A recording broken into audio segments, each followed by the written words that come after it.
Across the UK, online and on DAB. Take a far-out trip into the twilight zone of late-night radio with Iain Unmissable late-night radio with the original king of unconventional conversation. Make contact with Iain. The Late Night Alternative with Iain Lee on Talk Radio. 03444991000. Good evening, dear listener. You can listen to The Late Night Alternative with myself and Catherine Boyle weeknights from 10 on DAB. Download the Talk Radio app or go online to talkradio.co.uk. And hello to everybody watching us this evening live on youtube.com/Iain Lee. Look for the live feed and you can watch us there. Lots to talk about this evening, including anal bleaching, Patriot canes, and yoga pants. That's the main thrust of tonight's show. In the meantime, though, tomorrow evening between 10 and 11, it's going to be a tough listen, guys. We're going to be putting on trial one of radio's greatest offenders, Alan Caddick. And Alan Caddick's using his potential last hours of freedom to phone up and cry like a baby. Good evening, Alan. If you're going to say, like I said last night, talk to my solicitor. Okay, but you keep phoning us up. No, because I'm enjoying... Well, speak to my solicitor. Get Sally on the phone right now. Everything you have to say, you have to go through her. Right, okay. I don't have Sally's phone number. Well, get Sally to call in. Right, hang on a minute. Okay, you get that call. Right, Sally... I've got a feeling she might have had enough of you, Alan, and she might be prepared to... Sally is Alan's solicitor in this case. Sally, if you're listening... But in fact, I can email her because she emailed me earlier. So let me just send her an email. Can you call in now? Your client is smearing feces on... I can't spell feces. Feces on my radio studio. There we go. Just sent her that email. So we'll say, in the meantime, Alan, you go and sit back in your cell, and we'll get you. Yes, if you could, we'll get you when if and when your solicitor calls in. Let's go to Barry first of all. Good evening, Barry. Good evening, Iain. I hope your wounds are healing. My wounds are indeed healing. I went to the doctors today, but they've suggested I keep the bandage on just to keep everything together. So I'll probably be wearing this bandage for the rest of the week. But thank you, everybody, for your kind words and your support. And the culling of owls is still at the top of my list of things to do. I'm glad you're on the mend anyway, Iain. Yes. I'm really pleased about that. Oh, God, so am I. Godspeed to us all. Pray God for Cheltenham and me. Godspeed to us all. Well done to you. Thank you, buddy. Iain, we've got a national treasure under threat in Alan, our Alan. Oh. And I want to put a plea out to the callers. Well, hang on a minute, mate. You can't do this now. This is sub judice. Oh, I do apologise. This is sub judice. You can't come on. You can't come on the day before it goes to court. Fudging the sub judice rule slightly, but you can't come on the day before it goes to court. Jurors could be listening to this show and could be influenced. If you want to stick up for Alan, please, I'm calling you as a witness tomorrow night at 10:05. I'm calling you as a witness. Thank you, Iain. I apologise for that. I got a little carried away with the anguish of the whole thing, but thank you very much indeed. I will say no more now. Well, hang on a minute. The judge is here. Am I right on this, Judge? Yes, that was very nearly contempt of court. Yep. Right, now You're charges... about to have gone down on Barry. Charges have been pressed. Oh, my apologies, Catherine. Apologies ain't going to cut it, my friend. You're going to end up in prison, you carry on. Oh, dear. It's getting really serious. Could I then offer my services tomorrow as a defence witness? No! Objection. Objection? He's a witness. He's not a defence witness. I'm calling this old man as a witness. Are you going to be cross-examining him? Yeah, very cross. Mm-hmm. You call us up. Here's how it's going to work tomorrow. Okay. You call us up between 10 and 11, and you will be a witness. All right? And then the last 5 minutes of that hour, we'll take calls straight to air. 12 good men and true. and we will find out whether Alan is guilty or not after people have listened to the evidence. And for now, I would just like to urge everybody, please, abide by the rules of the court. No more mention of that man until tomorrow. Thank you very much for your call, Barry. We look forward to speaking to you tomorrow. Incredible. We have got that man on the line. Alan? I got a tip-off of a drug deal to go down. OK, that's great news. Well, let's try not to keep you from that. But your solicitor has called in the legal... well, you should be doing this, Catherine. You're the judge. Even though the trial hasn't started, you should be doing I don't know this. why we're discussing this. I have real concerns that justice is not being allowed to take its proper course. Well, I know for a fact that Sally, because we've been swapping notes, of course, as prosecution and defence, we've been swapping notes. You shouldn't be talking to Sally. Should we not? No. Oh, right, in that case... Solicitor. Yeah. Sally's made a very big mistake in this case. Oh, yes. No. She's given Alan her phone number. Oh, you idiot! You're going to be objecting. And it will be sustained.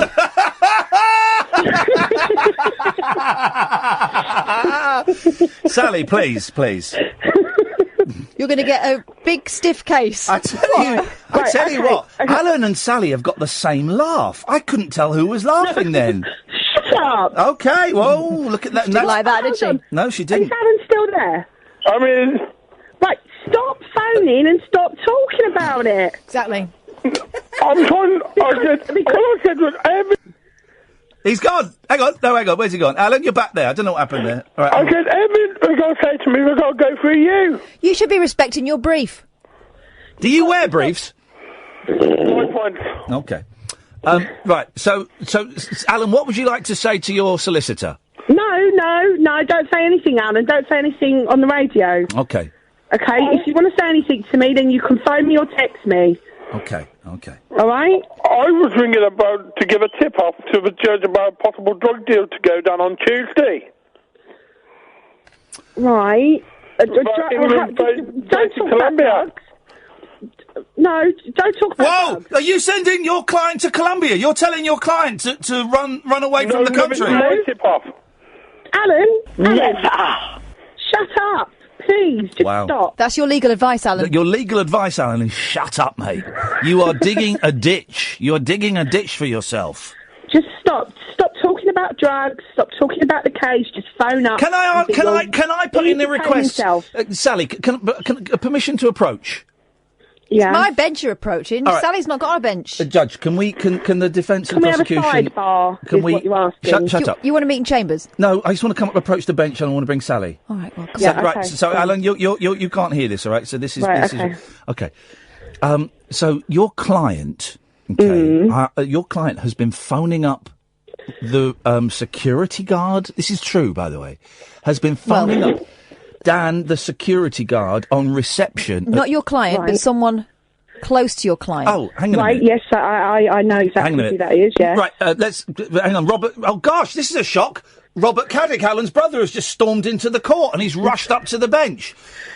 Robert. I see no evidence of that. Robert, I put it to you that, in fact, remind me tomorrow, we're going to interview Dan. We'll get a recording of Dan. I put it to you, Dan. You've been threatening... No, my name's Robert, but you can call me Dan if you want. I've been putting it... No, I'm putting... Dan just came in, but he's gone now. I'm putting it to you, Robert, that you have been intimidating, or trying to intimidate. You've been phoning up the security guard, Dan, on the reception of this building. Why have you done that? To ask a favour of them, not to intimidate the court case, thank you very much. Any plea bargains have to be made via your brief, and you should know that. Excuse me, I emailed you, Catherine, as well. So. You shouldn't be approaching. You have got nothing to do with this, Robert Caddick, apart from being a supportive family member. No, I'm being impartial at the moment, but I won't be impartial tomorrow. Trust me, I'll be a bit... Well, you're not being impartial. You're trying to sway the court. I'm not trying to sway the court at all. If you read the email properly, then you'll understand. But I wasn't trying Objection. I've read your email and I've discarded it. Objection. How can you object when you're the prosecutor, Mr. Lee? You're not the judge. How can you object? I'm the judge and you're not respecting me. I put it to you that this is contempt of court. It bloody is. In here, please. Yes, of course you can, Sally. Hey, hang on. Sorry. Go on. Yes, of course you can, Sally. Thank you. Thank you, Judge Boyle. Could I just point out, please, that from start to up until now, this has been a complete disaster. Yeah. When you brought the charges to my client and you asked him to plead, you didn't give him an opportunity to seek counsel. He pled guilty 5 times. He did plead guilty 5 times. But he didn't speak to. He had no advice, and by the law, he should have been able to have sought counsel. Can I give you some advice, please? I am pushing. Excuse me, it's my court. Oh, sorry. You wanted the? I want that. Okay. I want you. You need to get your witnesses in order. I don't want to have any more attempts at private correspondence from your witnesses, their familiars, and people you've approached as a character witness who works at this radio station. I don't want to hear anything about it till tomorrow. Thanks for your call, Solicitor Sally. Yeah, all right, bye. Yeah, that attitude is going to lose that case for her. That attitude. When my philosophy is when I'm in a fictional radio court. Be upbeat, be positive, be factual, be a little bit flexible with the facts, you know. But the trial is happening tomorrow between 10 and 11. It's the trial of the century. Dear God, if Netflix don't make a 25-part documentary series out of this, then those guys are idiots. Alan Caddick is on trial. You will be... this is contempt of court! Caddick? What? But call in tomorrow! I will do it. Thank you. It's going to get messy. Catherine is furious. Catherine is the judge, and she's furious. I don't think we should be discussing this on No, of course we shouldn't. But this is what we're dealing with. These are the idiots we're dealing with. This has been a shambles. She's right. This has been a shambles from start to finish, and it's her fault. She needs to get her ducks in a row. Yep. And stop them quacking at me. My ducks are in a row, milady, so... Stop sucking up. OK. Thank you for pointing that out. 03, onwards and upwards. Have you ever bleached your bumhole? 0344. Sorry? What, on purpose? 0344 499 1000. Bumhole bleaching, coming up next on Talk Radio. The wild man of late night radio. The Late Night Alternative with Iain Lee on Talk Radio. We have ways of making you talk. 0344 499 1000 is the phone number. We'll do bum bleaching in a minute, or some wag on Twitter. I can't be bothered to click on the button to find your name, so I'm going to take the credit for it. Said I prefer to call it changing my ringtone. Oh, that got a big laugh. I have to name the person. Who was it? Oh dear. There we go. That was Reese. Well done, Reese. Well done, Reese. Well done. That was a good one. Let's take a couple of calls first, and then we'll talk about that. Good evening, Victor. Oh, good evening, Mr. Lee. How nice of you to talk to me. How are you? Don't think it's going to last that long, but I'm fine. I'm as sober as a judge, unless that judge is Catherine. Hick. I'm going to change the subject a bit. A bit concerned about you with the 3 holes in the ground and the owl, and I just think you should avoid any invitations to Bruce Wayne's Manor. Because of the bats. The bats. I think you've had everything else. The only thing to come next is the bats. So please avoid caves. People are running sweepstakes on what they think my next incident is going to be. I'm not choosing to live like this, guys. I think it's all very cruel. No. Yes. You can't lie in bed all day worrying about what's going to happen. Well, because a bed might fall on you. No, what? Yes. Yeah. Well, okay. Anyway, yes. Subject. Yes. I must thank that was a you subject, because, was it? Since listening to your show, yes, I've now purchased 3 digital radios. You only need one. Yeah, I know. Well, the first one was rubbish, and then buy cheap, buy twice, buy thrice. It would appear. The other ones record. I normally never listen to you live, but it's very good. Well, hey, listen, Victor, I appreciate that, man. Thank you. How long have you been listening for? Gosh. About a year. Hey? I remember you on the 11 o'clock show. 20 years ago this September. My God. Isn't it? And then you disappeared. Well. And I wondered what happened to you. And then you popped up. Isn't it? on Big Brother's Bit in the Side. Yes, that was me. And I thought he's back. And then you on Sky News. Disappeared again.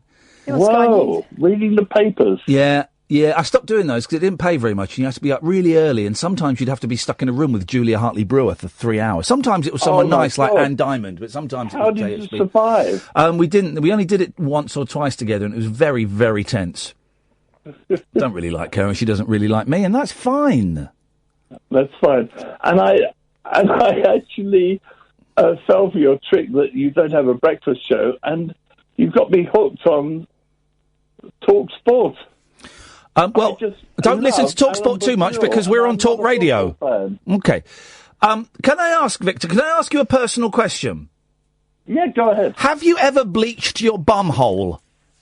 No way. Would you consider doing it? No way. Because it's all the rage. Well... I'm considering doing it. No. Yes. You can get cream called Brazilian bum cream for £44. And it will bleach. It's not the crack, Victor. It's the actual a-hole. Yeah, I really don't see the point. Well, you wouldn't down there anyway, would you? No, you wouldn't. Victor, thanks. You're a good sport, and I look forward to talking to you again, mate. Yeah, great show. Thank you, man. Cheers. Bye-bye. The fact that product exists suggests we all need to get more hobbies. This is... I mean, right, people plucking their eyebrows, people waxing their chests, people shaving their legs, people pruning their lady bits. Oh, they're making stuff up. And then they go, state of that bumhole. You would have thought that out. It's on my head. It? It's on my mind, because today, Catherine and I, we're very, very lucky, and he's coming in a week or two. We're very lucky to get sent the new Matt Haig book, Notes on a Nervous Planet. Kind of a spiritual successor to Reasons to Stay Alive. And I started it today. I got about just over a third of the way through it. It was lovely. I sat out in Windsor, beautiful sun, cup of coffee and a sandwich on the go, reading this. It was lovely. And it's about... is the planet having a nervous breakdown, and about how he suspects that technology helps in some ways but doesn't help in others, and body perfect, and all of these. We're all feeling more stressed because of Facebook and Instagram and likes and all of that. And he mentions, and I can't remember why, and Martin, I'll come to you in a bit. I can't remember why, but he mentions anal bleaching as being one of those things that's one of those beauty things that's made up.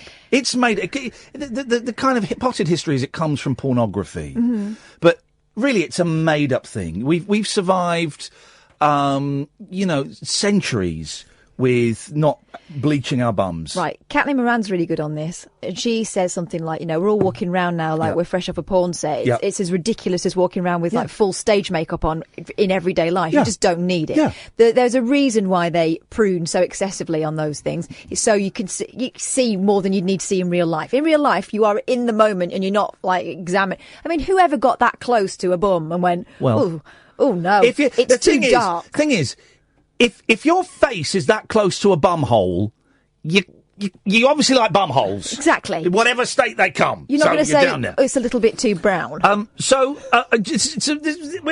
tongue is slightly in my cheek, but Careful. Genuinely, as long as it's my cheek, not someone else's, I can do that. I used to be able to anyway. But genuinely, if you've ever bleached your bum, or you know someone who has, 0344 499 1000, you will be treated with the respect that you deserve.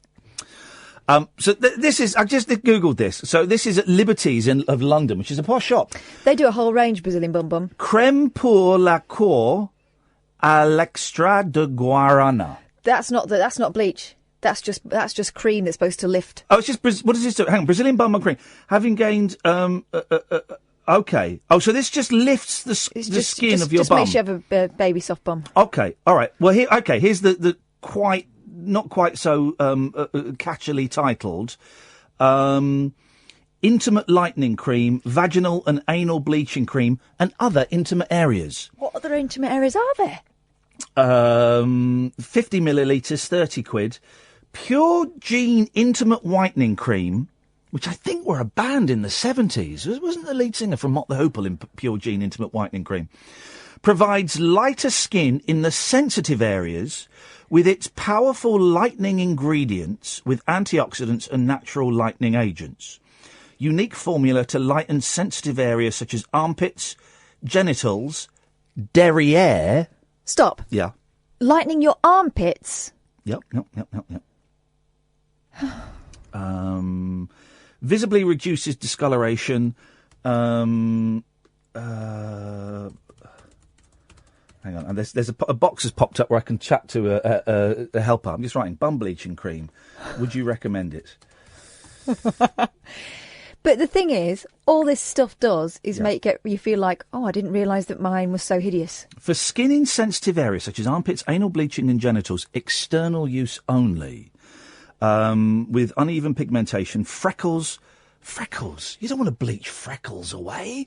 I noticed my youngest has got some freckles for the first time this year. Oh, God! And I know how inappropriate it is to go from a conversation about bum bleaching to my kids, but I picked up my kids from school today. I've not done it a couple of weeks. My eldest is 8, right? So the youngest gets in the back, sits in the seat. The eldest got into the front seat. The passenger seat said, "Oi, son, the back." He said, "No." I said, "Get in the back." He said, No. I'm allowed to sit in the front seat now. I said, "No, you're not." He said, "Yeah, I am. It's 1.3 metres or something, and I'm over that. So I don't need the child seat, and I can sit in the front seat." They still have to have a booster? No, apparently, apparently boosters, you don't have to have a booster because they were found to be dangerous. Right. If they're over... Can someone let me know? 0344 499 1000. So I'm driving... My poor daughter is a string bean and I've been strapping her into her seat. It's based on height, right? Not age. It's height. And so I'm driving and for the first time, my eldest is sat in the passenger seat next to me. And I just put my hand on his knee as we were driving. I said, "This is a really big moment for me, son. Thank you." But I don't know if he's just lying, because both of our kids are being a little bit naughty at the moment. You know, they're almost teenagers with 8 and 9. And I wonder if he's lying to me.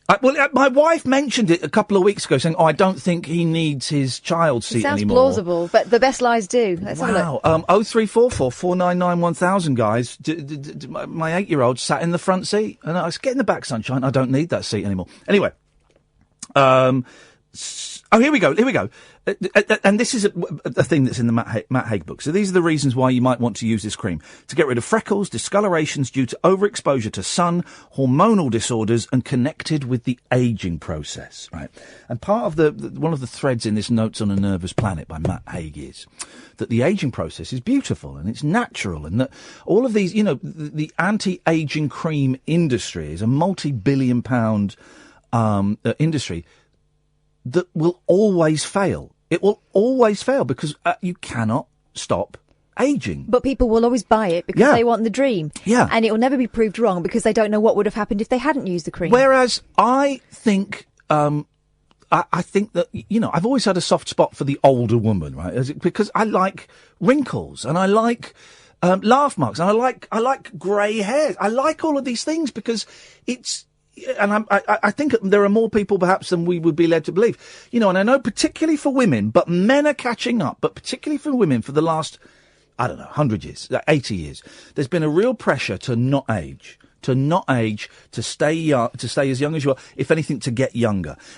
That is changing, or it's continuing for women, but it's becoming more predominant for men as well. That thing of you cannot get old, those wrinkles go and have that little facelift. But there is also a shift towards people being very critical when you have obvious facelifts. Yeah.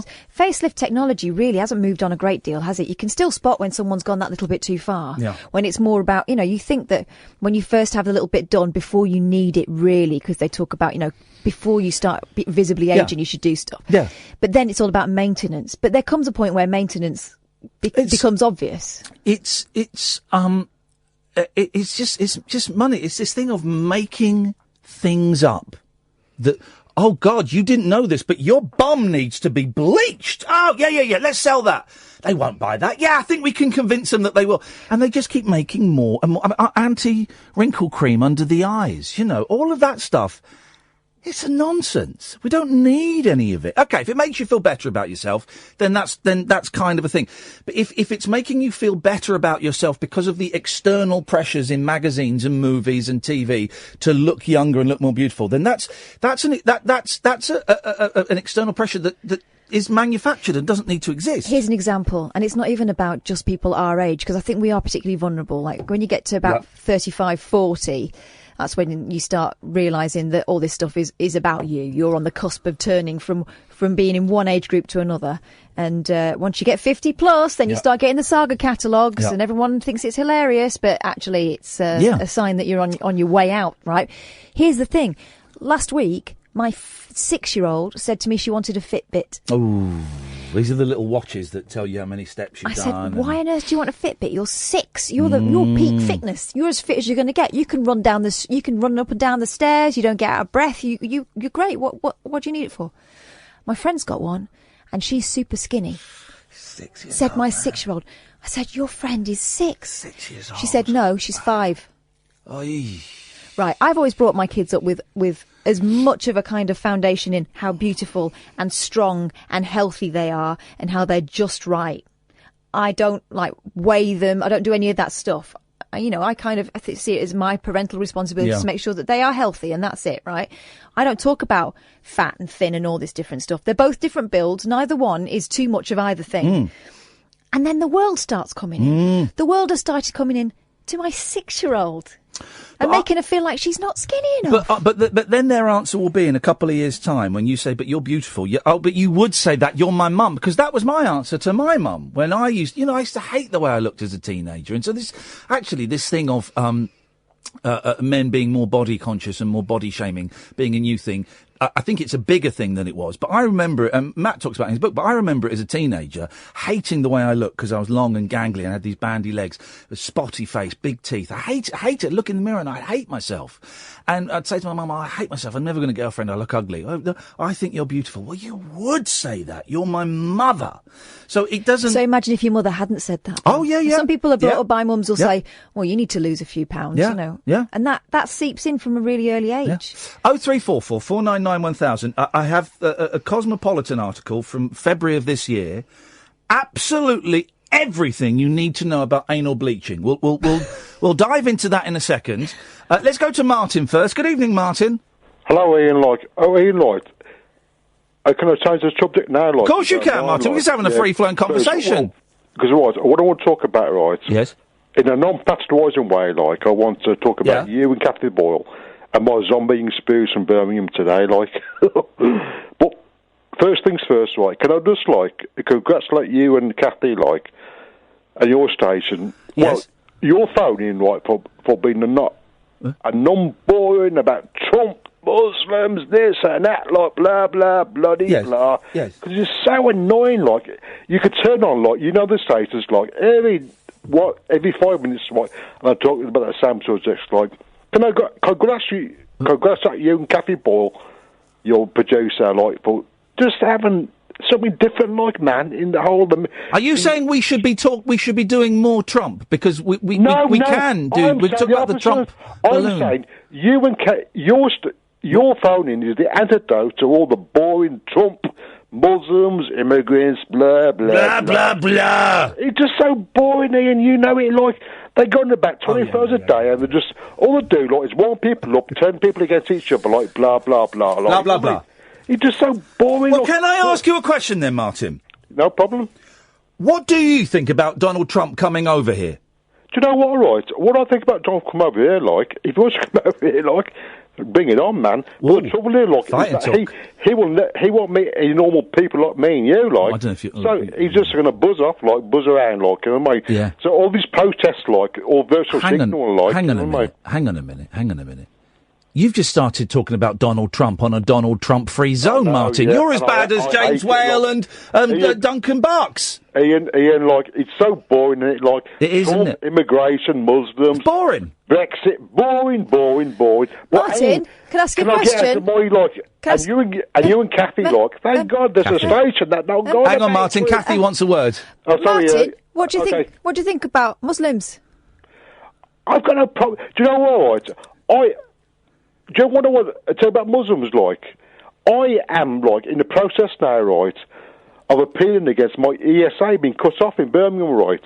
And you know the person who's representing me? A young Muslim woman. Huh?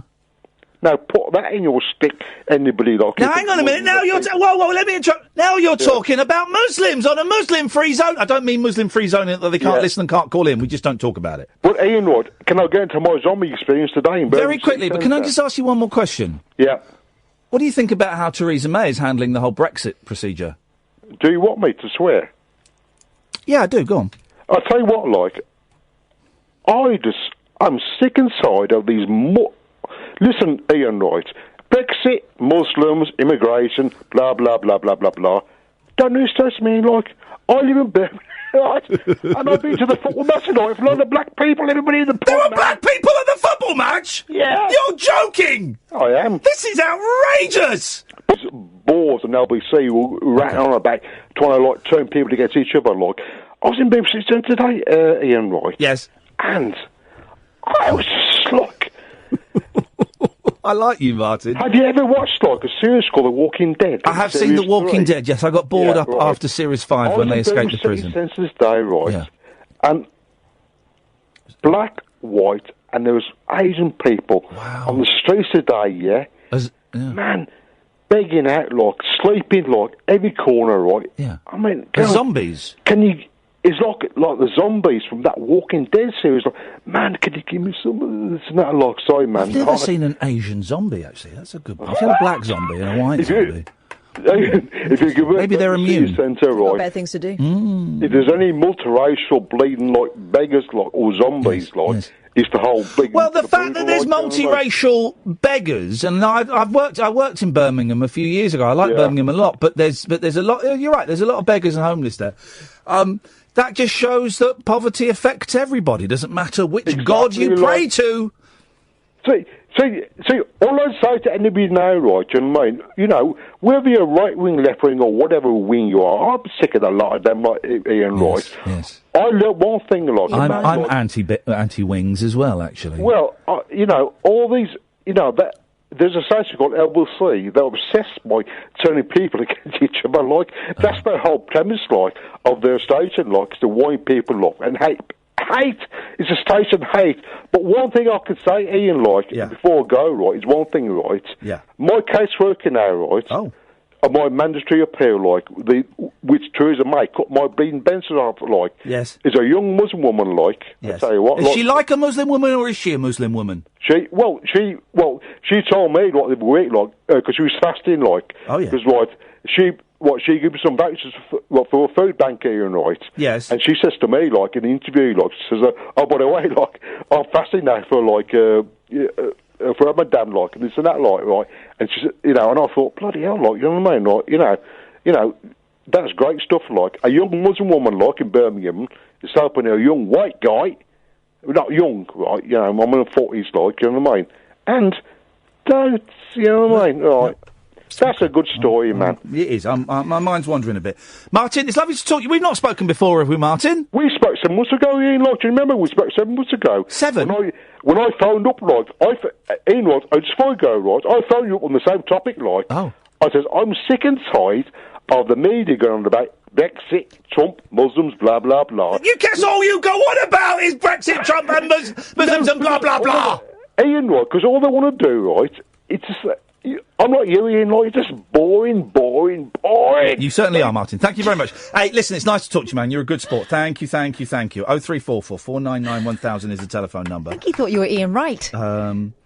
Okay. Children must normally... Because someone sent me a thing, and so Paul's quiz says the exact rule is children aged 3 years to 135 centimetres tall who are under 12 must use an appropriate child restraint when travelling in the front seat of a car, van or other goods vehicle.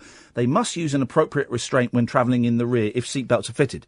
So does that mean a car seat, a booster or a seatbelt? I don't think you can use them anymore. No, I thought they got banned. Yeah. And then then I've just Googled it, right? Children must normally use a child car seat until they're 12 or 135 centimetres tall, whichever comes first. Children over 12 or more than 135 centimetres tall must wear a seatbelt. So my boy's over 135 centimetres tall. I think, well, what is that? Metre and nearly a half. I don't know. I don't do metres. I can't do metres. How much is that in feet? Let me check. All right, mate. What? While she's checking, we'll get the adverts.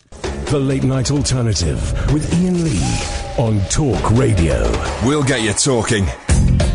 As suspected, we've not had too many phone calls about people who've had their bum holes. Well, actually, maybe Wasim has.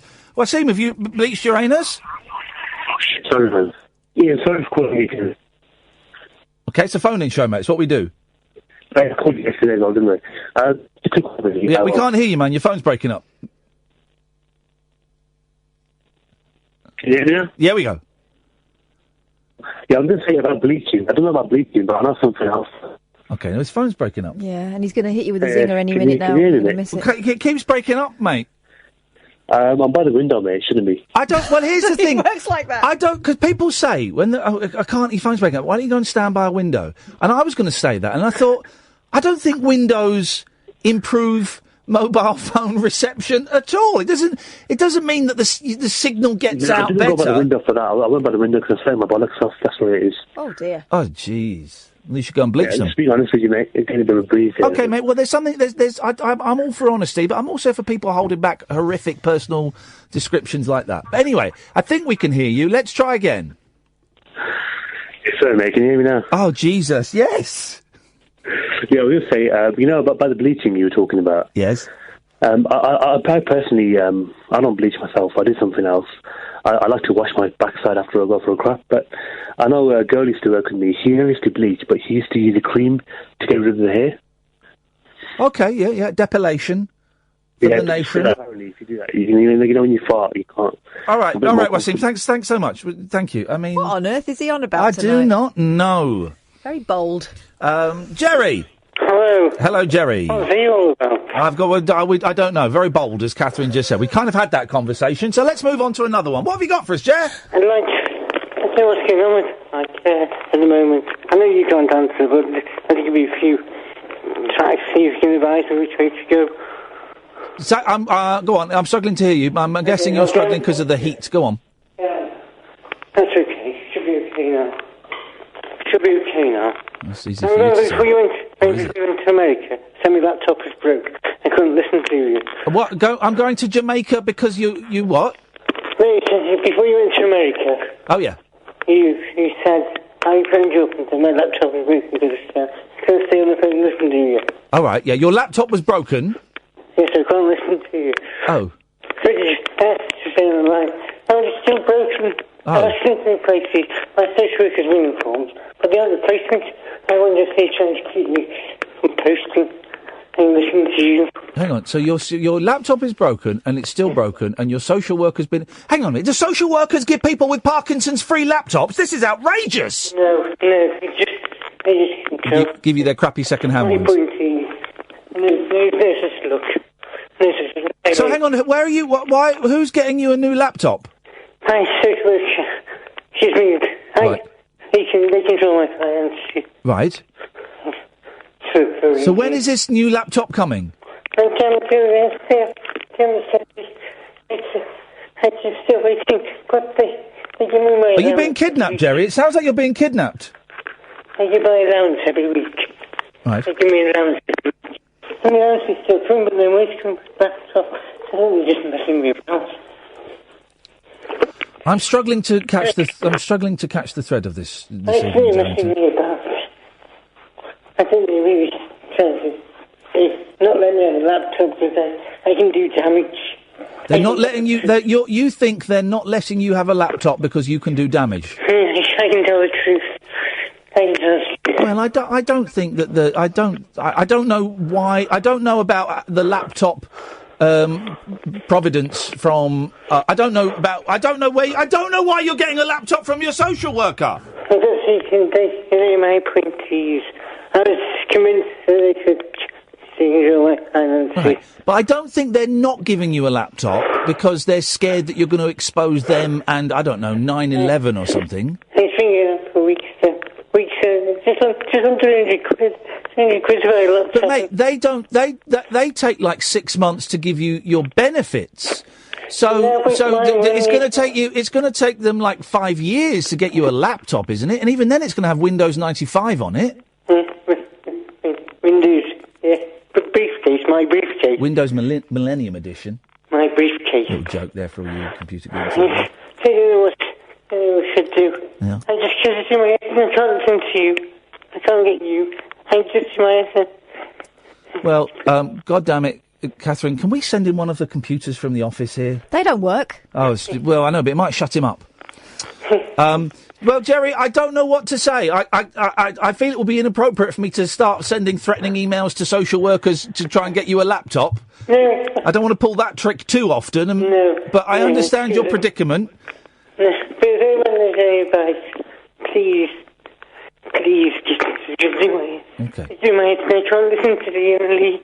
Okay. If you're, hang on a minute. I think I've just sussed out what this call is about. You want me to buy you a laptop because I sent a hungry man a pizza once. Is that what you want? I'm not like that. No, here's the thing, Jerry.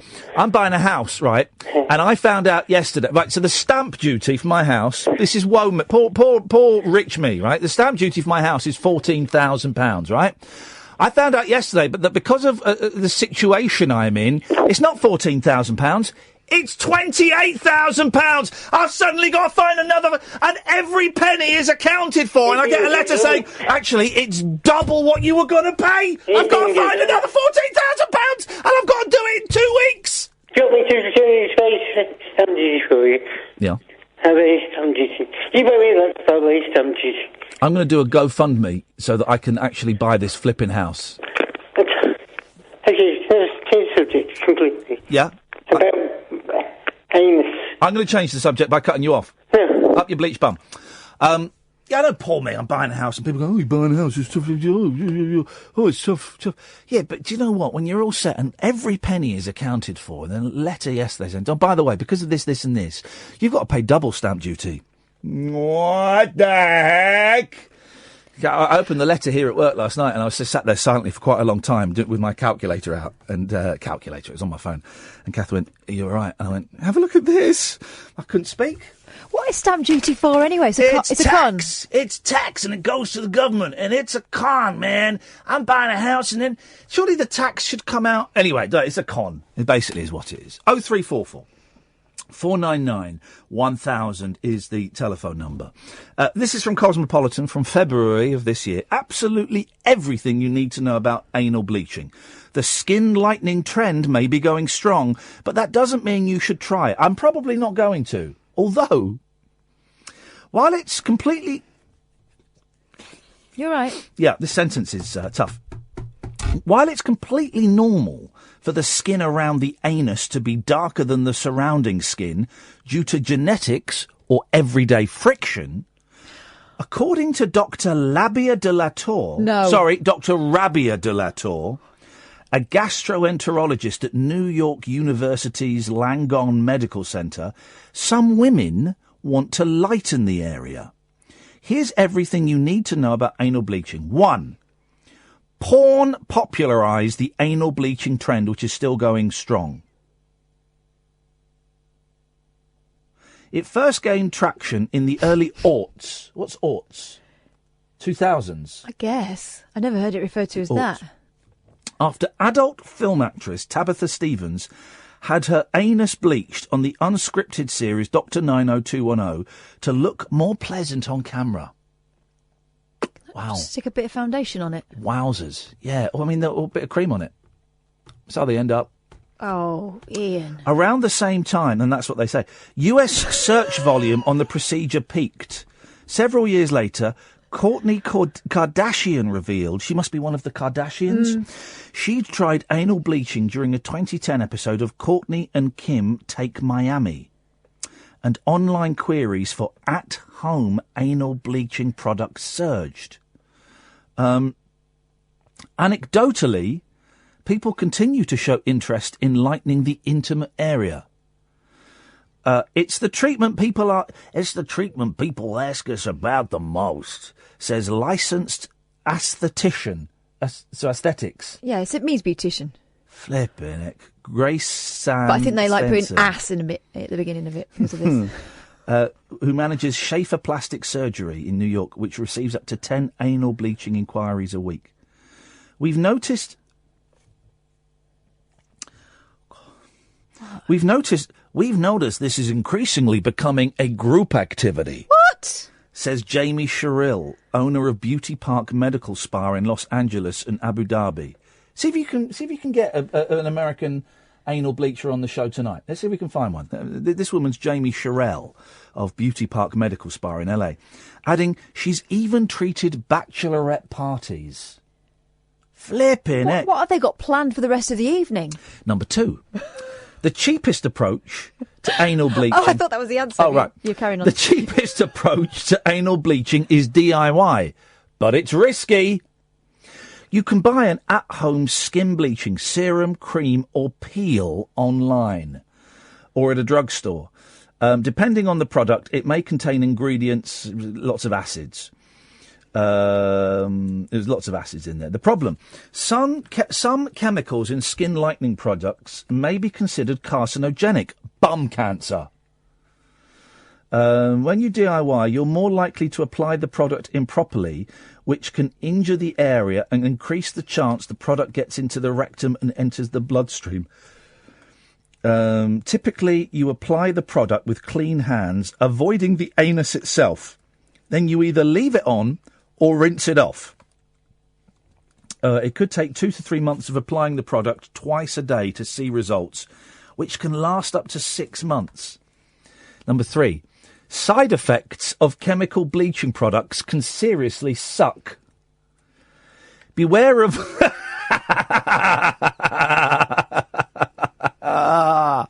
Here we go. Beware of severe itching, burning and stinging. Oh, yes! Skin irritation is common when using lightening creams. It's even more likely to develop when you treat sensitive areas like the perineal skin. Flipping it. We'll come back to that in a minute. Let's go to Martin. Mark. Good evening, Mark. Hello. Good evening, Mr. Collins. Mark? First one. Hello. Can you hear me? Hello. Just about, Mark. Yes. Yeah. Oh, no, right. I don't know if I first one to ever say it, but you look remarkably like the Serbian team's football manager. Google him. I've Googled him. He's a British guy. Well, he looks like you, doesn't he? Oh, well, he might do, but I would have carried playing on. What? Thanks very much indeed. No, I can't be bothered. What's the name of the manager that we're trying to get hold of from the Beauty Park Spa? Jamie Sherrill. Sherrill. Jamie. 4, professional anal bleaching can be pricey, but worthwhile if you must.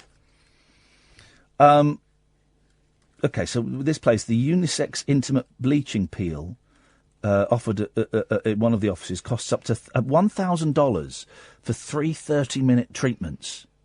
So how does it work, right? Because sometimes if you have a baby or you see a gynaecologist, you have the stirrups, don't you? Mm-hmm. Where you sit back and it's because you've got your legs open and raised. They go in. They kind of put your legs into these stirrups and hold your legs up. Yeah. So is there a similar thing for you? You lie on like a massage table with your face through a hole, and then you have your. Do you? I'm assuming if you're paying $1,000 for 90 minutes worth of treatment, I wouldn't be pulling my own bum cheeks apart. I would want I'd want a really fit man or woman doing it, or a robot, or a machine. Two metal things, and you turn the handle, and like a reverse vice. Yeah, exactly. A reverse vice for your bum. Or they could put a lolly stick in between. Okay, well, matchsticks for me. Don't know what that means. Because professionals typically use more potent lightening products that deliver faster results, it could increase your chance of post-treatment irritation. The biggest benefit of going pro is peace of mind, since products are applied by technicians who can see what they're doing. We've got another 6 of these to go in a bit, and we'll speak to Mo after the news. 0344 499 1000 is the telephone number. We'll talk about this. I want to talk about CGI influencers. Oh, and you know we had the Gemma Collins interview yesterday. PDT on Twitter sent me another really awkward interview that was printed verbatim. 0344 499 1000, the late night alternative on Talk Radio. Across the UK, online and on DAB. Get an earful of unusual nocturnal emissions with radio's Lord of Misrule, Iain Lee. No relation, thank God. Unfiltered Night Talk with the original king of unconventional conversation. The Late Night Alternative with Iain Lee on Talk Radio. Good evening, dear listener. The Late Night Alternative with Iain Lee and Catherine Boyle. Weeknights from 10. You can listen on DAB, download the app or go to talkradio.co.uk. Busy old show tonight. We're talking all kinds of... You know the rules. You can call in about anything you want. We're just going to sit here and chat about stuff, but you can call in about anything you want. Prompted by getting about a third of the way through the new Matt Haig book, Notes on a Nervous Planet. I think it comes out in a couple of weeks. It's a good book. And anal bleaching is mentioned.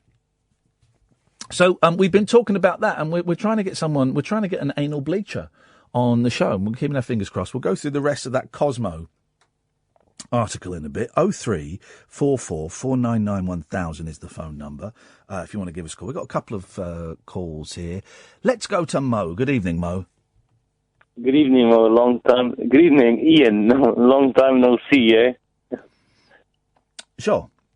I always thought people that said that cliche were a little bit unimaginative, but there you go. What do you mean? It's not cliche, is it? It's yeah, like no, it's a cliche, and it's well, what I mean is it's just an unimaginative thing to say. I've never really known what it means. Long time no see. That means like it's a long time since I've talked to you. That's what I mean. Well, exactly, because you've not seen me, so it doesn't really make sense in this context. Anyway, let's not get bogged down with semantics, Mo. What do you want to talk about tonight? Strawberries? No, actually, I don't know. I thought, I just wanted to say that I've been listening to a few of your shows and you're actually improving a bit. So I wanted to tell you something positive for the first time. Gosh, well, if Mo thinks I'm improving, I must be doing something wrong.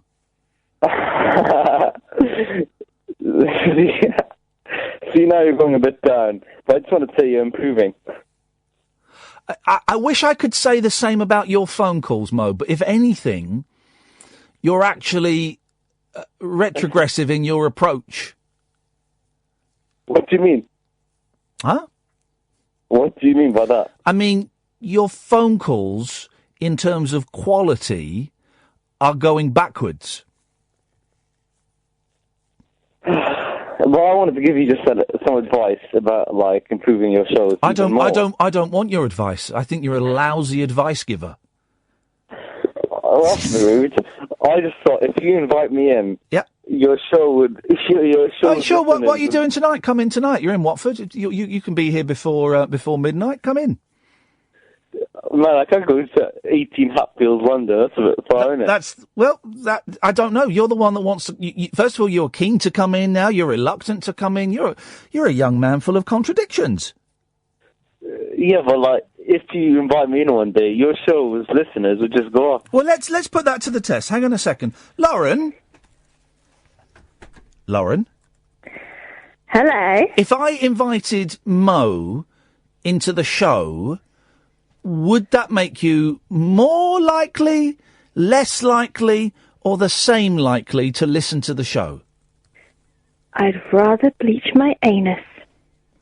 Thank you for that, Lauren. So, Mo, it looks like on that survey we won't be asking you into the studio, buddy. Well, I think you're just scared of me, to be honest. Okay, sure. If that makes you feel better, yes, I'm absolutely terrified of you, Mo. But anyway, Iain, you are improving. Just to like. Go on, what were your tips? Go on, you said you had some tips for me to improve. Go on, what tips did you have? But I don't know. Okay. Scared. I think he's spelt that wrong. Bored. Have we got an anal bleacher? I had to send an email to Nurse Jamie, but she's in with a client at the moment. It's delicate stage. So I didn't want to interrupt that, but she said if you send her a direct email, she will certainly give it her full attention. Beautiful. That's fantastic. Well, yes. After washing her hands. Hello, Lauren. Hello there. Hello there, Lauren. I have a question for Mo that I've been thinking about since I last... Unfortunately, I've cut him off because I was so scared of having him on the phone line. Oh, after all you've been through, I understand. It was terrifying. Well, what did you want to ask him? I was going to ask him, first of all, give my regards to his parents, as I do, and ask if he actually listens to the show. Because I really think he doesn't after our last confrontation, if you can call it that. Well, here's the thing. A lot of the callers to this show don't actually listen to this show. They just phone up to do their little performances, which sometimes it annoys me. But at the moment, actually, I quite enjoy that they know the show is on and they're watching the telly or they're out with their mates and they think, oh, I'll phone up and do my little turn. So at the moment, it doesn't annoy me. But say it will annoy me again. I am sort of associated with Mo a little now, but I really wanted to know the answer to that. Lauren and Mo sitting in a tree, Bumming. I'd actually prefer the anal bleach or Caddick at this point. Flipping heck, man alive. I cannot understand why anybody would think, unless you're like a bumhole model, why would you go, that ring piece, it needs a good old sprinkling. Why would you do it? Brighten this old thing up. Right, and there's a polish, it's like polishing your wedding ring. But except for some, I don't.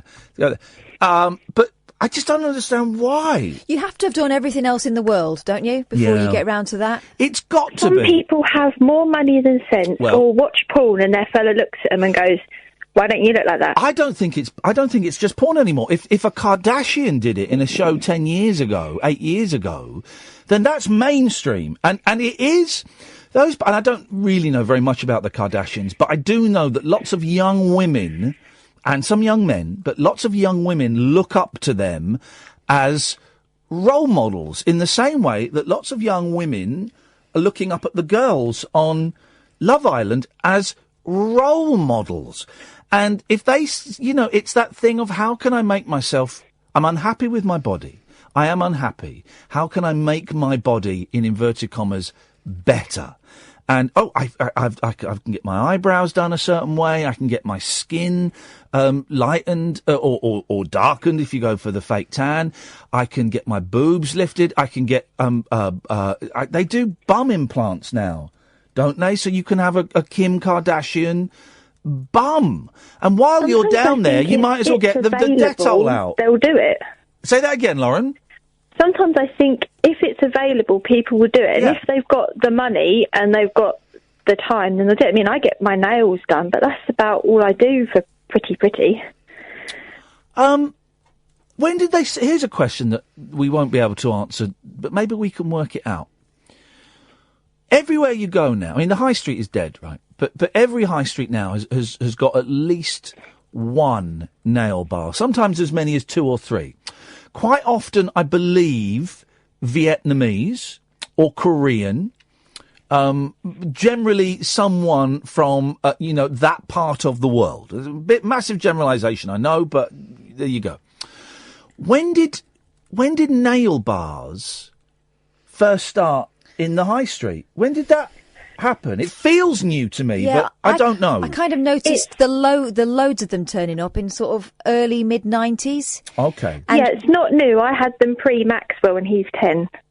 Okay. Yeah. Right. So so you're saying this century. You're saying the 90s. I reckon the 90s. Well, that's still relatively new. Can we find 0344 499 1000? Were there nail bars in the 80s? I think you'd go to a salon in the 80s. These nail bars that you're talking about are the ones that are run generally by people from places like China and Korea. Yeah. And I was only born in 85, so I can't help you. Shut up! We got a kid on the phone, flipping it. And also, I think that the safety's been a problem over the years. A lot of them because they're working with acrylic and it's got little bits. A lot of them wearing masks now, but I remember them being really very, very heady environments. But obviously the prices have come down, so you can go and get your nails done once a week if you wanted to, and it would be within the price bracket for a lot of people. But I'm guessing if they were around in the 80s, it would have been a lot more expensive. It would have been a lot more exclusive, or. Okay, it's kind of a chicken and an egg thing. Which came first? People having fancy nails on TV or nail bars becoming affordable, because it's another thing. Because here's the thing. I'm getting there now. I was kicking it around because I knew there was a point. When I was a kid, in the 70s, my mum would cut her nails and she'd put nail varnish on. And that was it.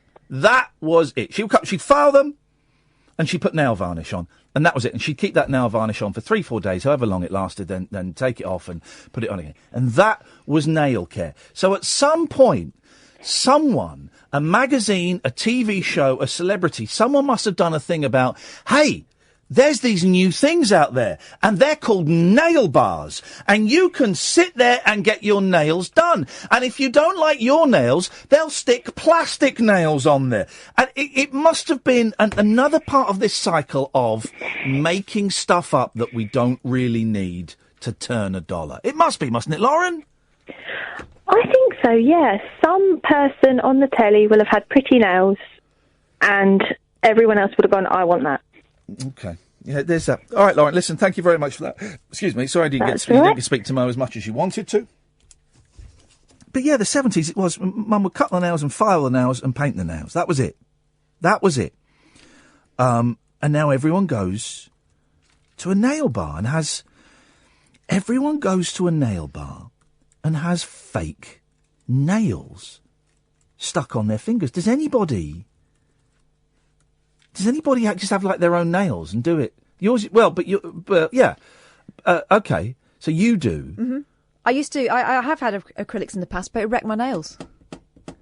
But if you're... And I didn't need them, really. I had decent nails. This is it. You don't need them. It's a made-up thing that everything was fine before we had it. Then once it was invented and sold to the masses, we all needed it.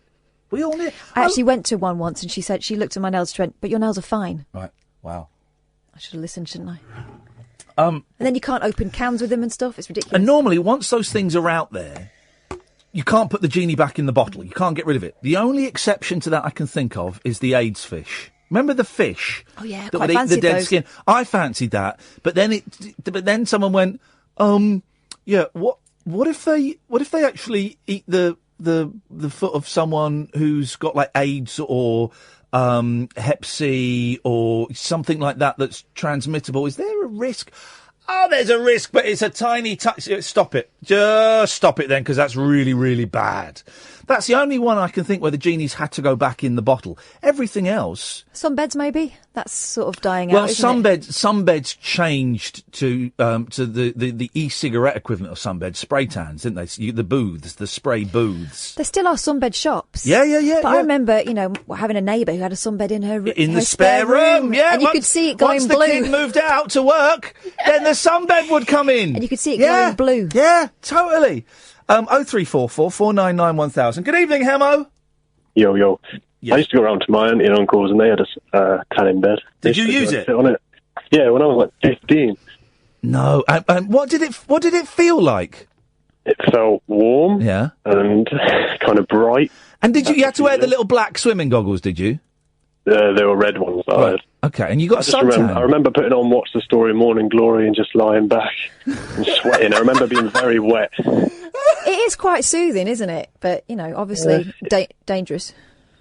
Well, yeah, that's it. But they are. I went in one of those stand-up ones once when I was getting ready for my sister's wedding. But the sunbed or a spray? But no, you stand up. And it's got all those like because it's lights different all now. around Because it's different.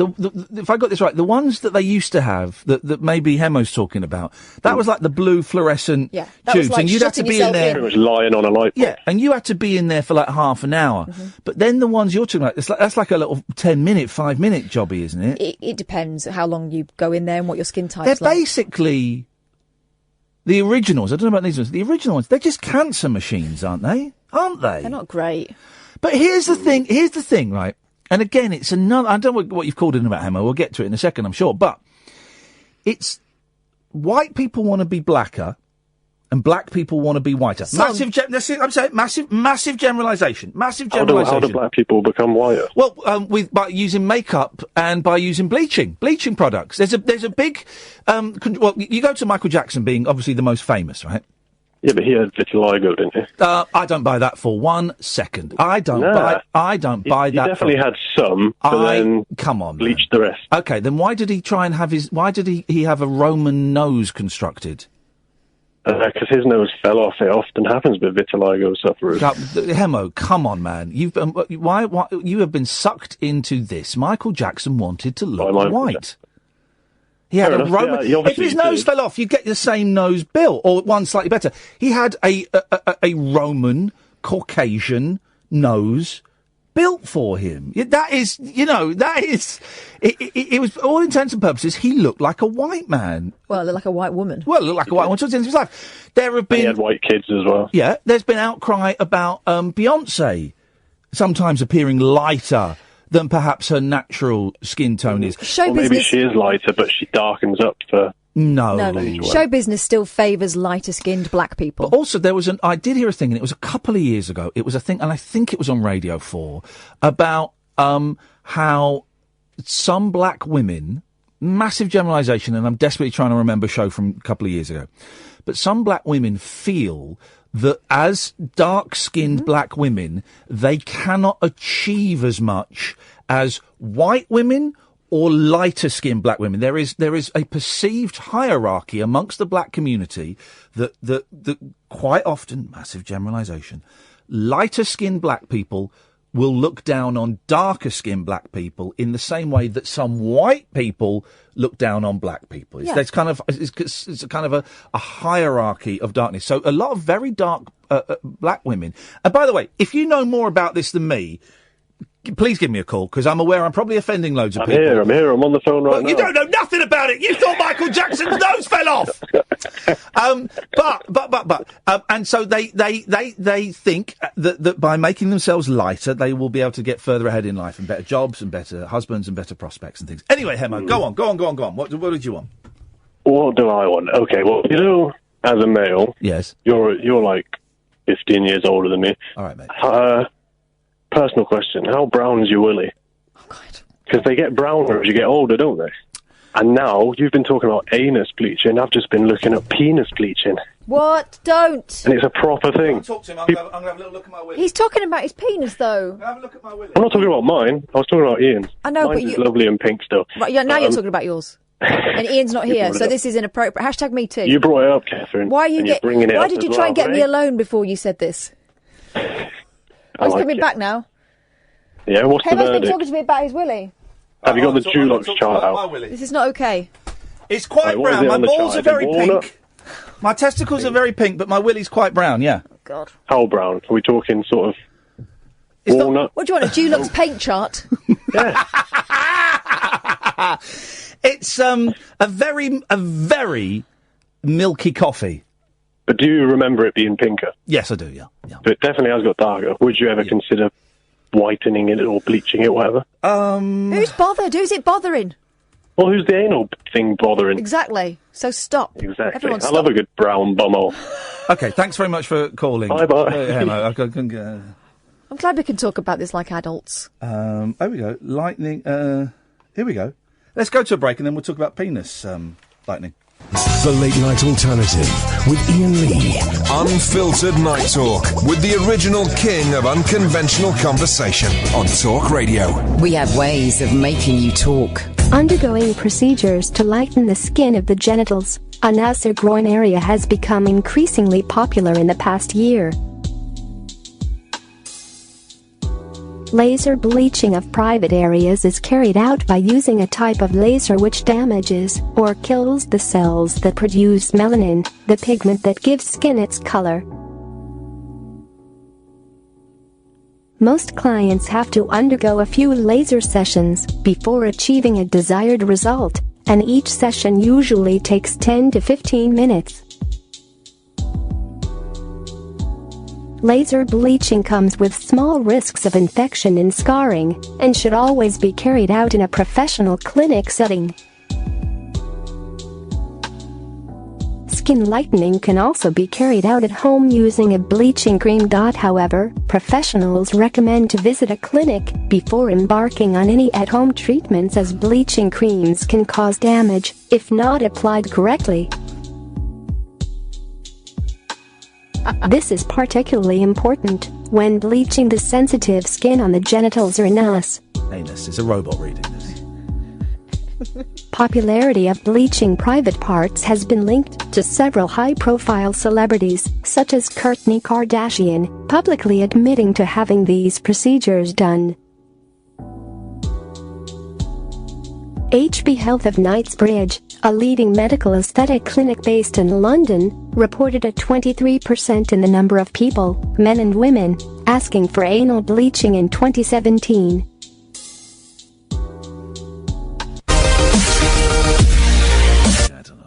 Wow. I'm tempted to get my bum bleached. Stop it. I'm tempted. Started with the flipping shaving and now Started this. with a kiss.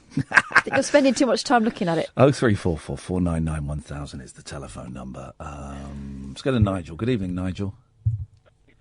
Hello. Would you bleach your anus? Certainly not. Okay. Okay. Just we're giving it away tonight on the show and to our millionth what caller. colour would you like it? Purple. That's my favourite colour. God. Purple. It is Ian, isn't it? I can't hear you very clearly. I'm just going to change ear rolls. That's better. As long as it's just your ear roll that's changing. Nigel, I've not been able to buy It's Nigel's Time on iTunes yet.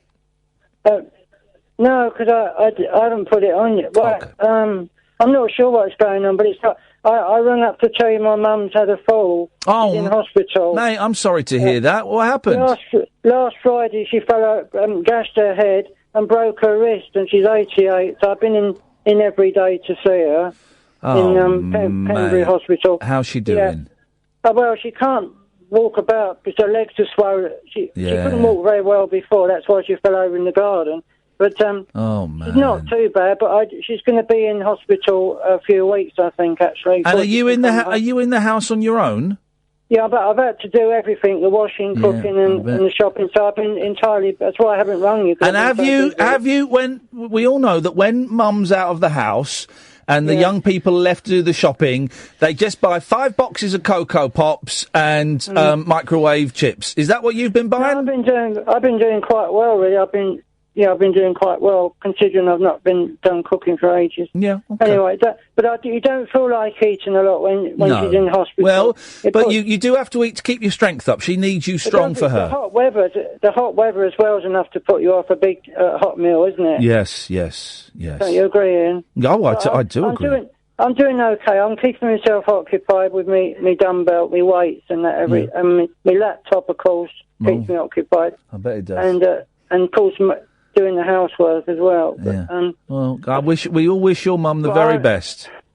Yeah, I am so upset. I'm sorry. Oh, Nigel, I cried all day Friday because the blood was. I had to pick her up from the garden onto a chair. Oh, mate. And the blood was all over me, and her head was gashing with blood, and she's got a black eye now. It looks terrible. Well, here's the thing though. Older people, when they fall, they bruise a lot more than I younger know, people. and it takes longer to heal as well. But it doesn't. It looks worse on older people than it looks actually. terrible. Yeah. But it looks worse than it probably is.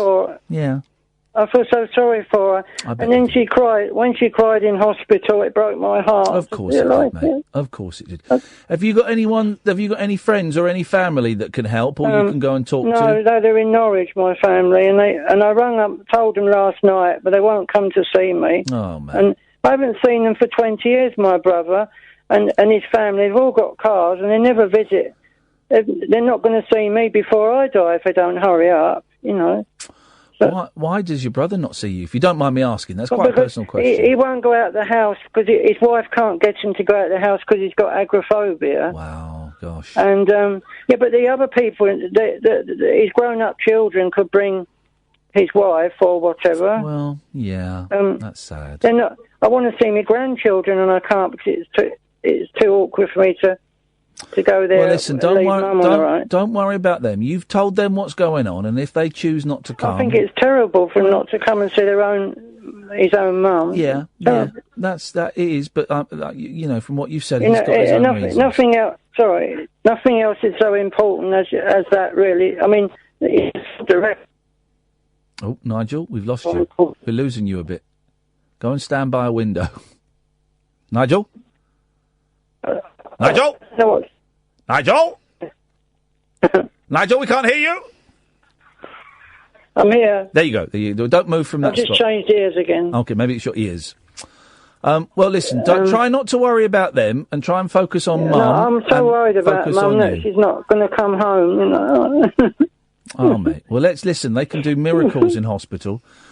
How long have they said that she might stay in there for? Well, she's got to go to another hospital after this one to get even better, they reckon. Yeah, But okay. I can't believe it. I can't believe she's going to get better. Oh, man. Well, because she can't walk. No. But that's no reason to keep her in hospital, sitting there but with no one to talk to, is it? Well, no, but if, if they're keeping her in there, they're doing it because they want her to get as strong as she possibly can. But they said the only thing wrong with her is she broke her wrist. That's the only serious thing wrong with her, they said. Yeah. Yeah. So that's good in a way, isn't it? Well, that's great in a way, but I'm guessing they want to make sure that she eats well and that she rests. They said she'll have to have carers come in for a while. That's quite probable. That would be all right, though, wouldn't it? Yes, but I do help her with the shopping and everything and the housework. But carers are professionals, and they'll be able to help you out a little bit. Yeah. I mean, obviously, I need some help. Yeah, of course you do. Help as well now. Of course you do. Well, thank you, Ian, for listening to me.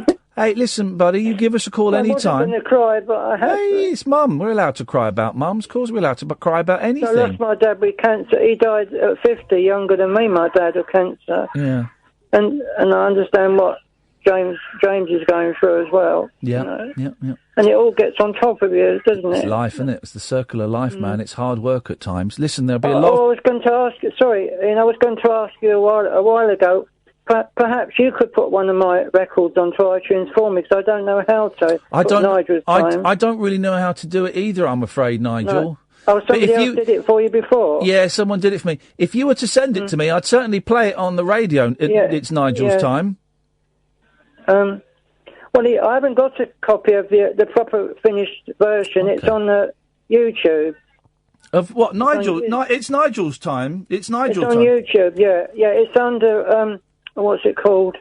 Wurlitzer Records. You know the Wurlitzer thing that Talksport did? That's under that. Nigel from Maidstone, Wurlitzer Jukebox.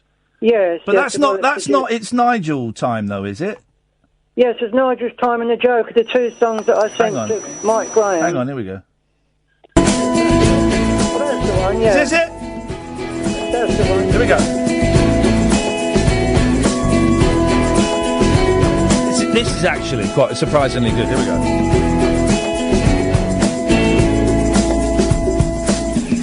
Tuning in, calling up, talking to the nation. Sing my song, melody for your adoration. Late night phone in time, keeping you awake. It's our time to shine. Up all night, it's entertainment time. It's our time to sing another line. Oh, it's Nigel's time. Clouds are gone, sun is up on your horizon. Safe at home, back on the phone to my radio station. Late night phone-ins, are you still awake? It's our time to shine. Up all night, it's entertainment time. It's our time to sing another line. Oh, it's Nigel's time to call and make my point. Time to play and rock this time to call and make my point. Exciting, I'm inviting you for another day. It's our time to shine. Up all night, it's entertainment time. It's our time to sing another line. Oh,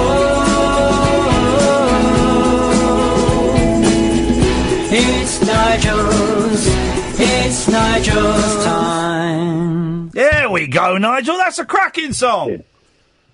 Pardon? That's a cracking song.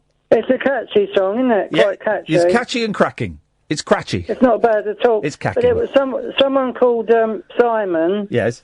I don't know his other name. Simon. He was a film producer that worked with Kylie Minogue, who came to my house to record it on a laptop thing first, and then finished it off in the studio. Well, he's done a great job, and you've done a great job. You should be very proud of yourself. They spent I was lucky to have it done. They spent a few £100 on it to make it, in the studio. Hey, listen, Nigel, you give us a call any time you want, and if you want to phone up and just have a cry about Mum, you'll be very welcome to. If you want to phone up and sing or be silly, whatever, you can phone up and do it, all right? Thanks, Ian. Sending lots of love to you and your mum. I'm frightened to talk about it in case I get upset again. But don't you worry. It's good. If you can get upset, it's just me, you, and Kath here, so you can get upset with us anytime you want, mate. I know. I rang you because I was fed up of being on my own. Sorry. Yeah. Well, you give us. Make sure you talk to us if you don't talk to anyone else. Take care, man. Lots of love to your mum. God bless you, Ian. Bye, Nigel. Bye. Ah. I do worry, and I'm sure Nigel's mum is going to be fantastic and be well and will come out when she's fit and well. But we have talked, I think, off air, maybe on air. I do worry about what will happen when Nigel's mum isn't around anymore and what happens to Nigel. I didn't know he had a brother. It's the first time we've had that little glimpse into his life. It's a worry. And there are lots of people out there like Nigel, and by like Nigel, I guess I mean vulnerable, fragile souls. Different. Yeah, different, to whom the world is a little bit of a mystery. And, well, best of luck. Sonny's got this show summed up. Sonny says on Twitter, only this show would have me considering anal bleaching 1 minute, then getting teared up for poor Nigel and his mum the next. That's why we call it the late night alternative. Let's try Sheila. Good evening, Sheila. Hi, Ian. Hello, Sheila. Hello, I have spoken to you before, but normally I'm a little bit... drunk? Yes. Hey! Tipsy. I was going to say tipsy, but yes. Drunk. And I thought, just for once, I'll phone you when I'm not. Oh. Because I have been watching the football, which I know you don't probably approve of. I don't mind. My boys have been watching the football. I don't really care either way. Yeah, but it means I've not listened to you for quite a long time, actually. Oh, well, in that case, I do. Going on. I don't mind. I don't approve. Yes, in that case. Oh, nice watch, Catherine. I've just seen Catherine's new watch. So I thought, why? Sorry, Sheila. I thought, why is Kath sitting in a really strange way all evening? I kept looking over. It's a really odd power pose. Oh, because she's bought a new watch that she told me about earlier today, and I forgot to. Oh, wonderful! What yesterday? I had it yesterday. Antique watch or? Wait, tell us about this. Tell me and Sheila about this watch, Catherine. Well, I don't wear watches normally because I'm rubbish with them, and because I don't wear them. I never wear them. I also have an innate sense of how long things take. I think it's through working in radio for 20 years. Okay. I know that I can get from here to the loo and back again if it's a wee, 2 minutes max, and hands washed and everything.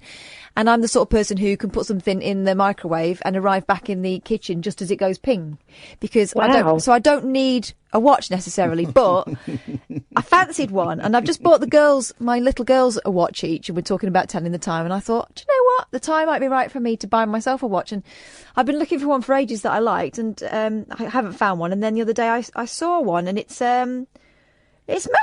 It is massive. You're quite wee, but that is a massive and I've watch. Got spindly little wrists. And you're probably looking at it every minute or 30 seconds. I still forget. You love it, and you can't stop looking at it. No, I still forget that I'm wearing it, so I'll be looking for my phone to try and find out what time it is. Does it do any games? Yeah. It doesn't do any games, but... What's the alarm? I can stopwatch. Go on, what's the alarm? It hasn't got an alarm. What? It's just a grown-up's watch. What? Hasn't got an alarm? No, and it doesn't tell me how unfit I am. Okay. Or where away, so or how long I was asleep. Tells the time, mate. Shut up, man. Yeah. Wowzers. That's nice. That's lovely. It's nice, isn't it? Well done. Well, no one else is going to buy me one. How does it look, Ian? It looks. Well, I'll tell you what it looks like. Is it like blingy, or markets in the 80s. Yes. And your dad would come back with a bit of tat for your mum. And she'd go, I hate it. And he'd go... I've got a drawer of them, actually.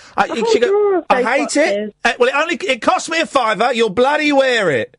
It looks like that. No, it doesn't. Okay. It's not too blingy. The reason I held off is because all the watches I found, because it looks like one of those, the ones that look like sort of an old-fashioned man's metal watch, right?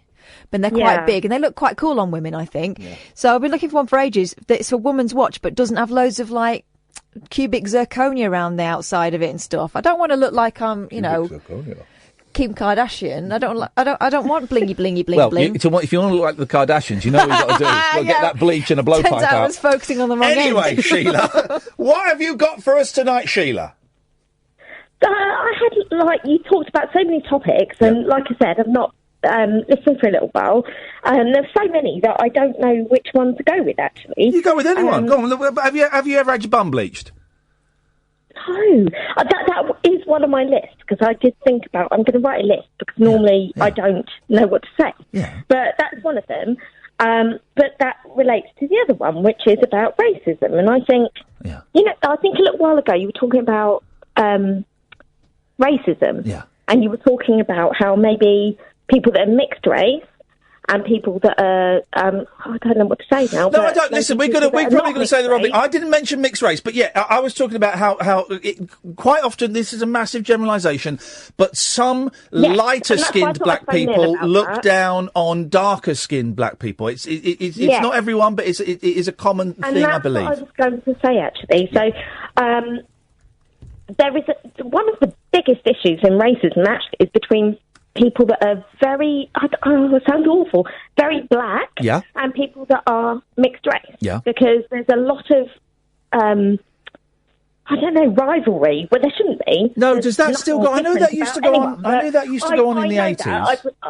There's lots of people that I know that have experienced that. Yeah. And if they're mixed race, they suffer racism from people that are not mixed race, but maybe that are black. And the same way the other way around. Yeah. And there is a lot of that. And, that's also why a lot of, perhaps, black people do bleach their skin. Yeah. And it is a massive problem. It's probably more of a problem than black and white racism, actually. Okay. Here's the thing. Here's the thing, right? Here's the thing. Hello. Here's the thing, right?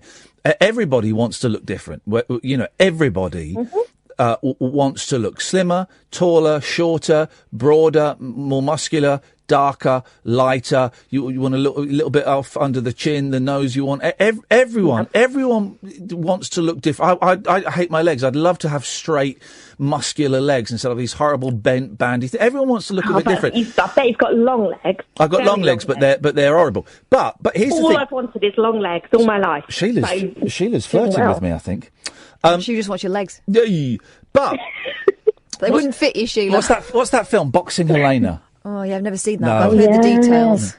But what instead of companies, here's what would be great, right? Instead of companies like Clinique and Maybelline and all of these things, instead of companies spending billions on offering treatments and creams and potions that made us look different, what if these companies spent the same amount of money on telling us that we look beautiful as we are?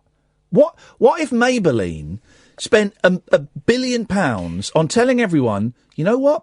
You're all right. The way you are, you're all right. You're forgetting that advert we keep laughing at when we go to the cinema. Yeah, some do that, actually. Olay try and do that. Yeah. And there are some companies... No, they don't. Olay don't tell you you're beautiful. Olay tell you you could be more beautiful. Go on, Catherine. We went to the cinema. We've been a few times, haven't we, in the last couple of months? And there's an advert playing at the moment for Max Factor. Yeah. And it's all about, you're beautiful. I know, I understand. Buy some makeup! You're beautiful. It's like, this enhances your natural beauty by, and what they're doing is, slathering women in makeup. So they can't tell you that you're fine as you are, because then you wouldn't buy anything. But there are some companies that are trying to undermine them, and they're doing really well at the moment.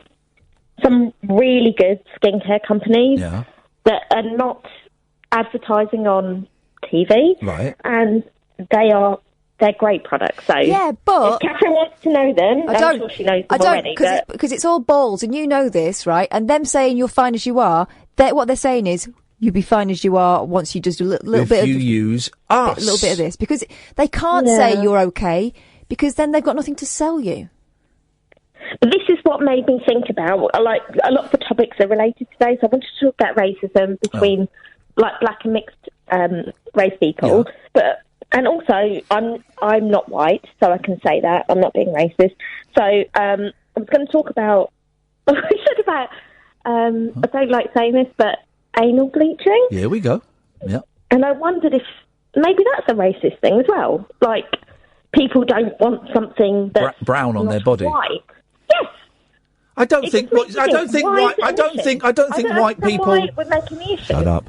I don't think white people getting their bum holes bleached is a racist. Especially because it comes from porn, where the fake tan is like king. No one's pasty white in that. It comes originally from porn, but I think the porn connection is kind of distant history now. I think the Kardashian thing is more prevalent. Why does it matter? Like, I guess this is my Catholic upbringing here. Yeah. I don't know why you would get that intimate with somebody if they didn't just love you anyway. Exactly. I love your dirty bumhole. If you get, as long as it's clean, if you get to the point where someone is that close that they can inspect it, they must quite like you anyway.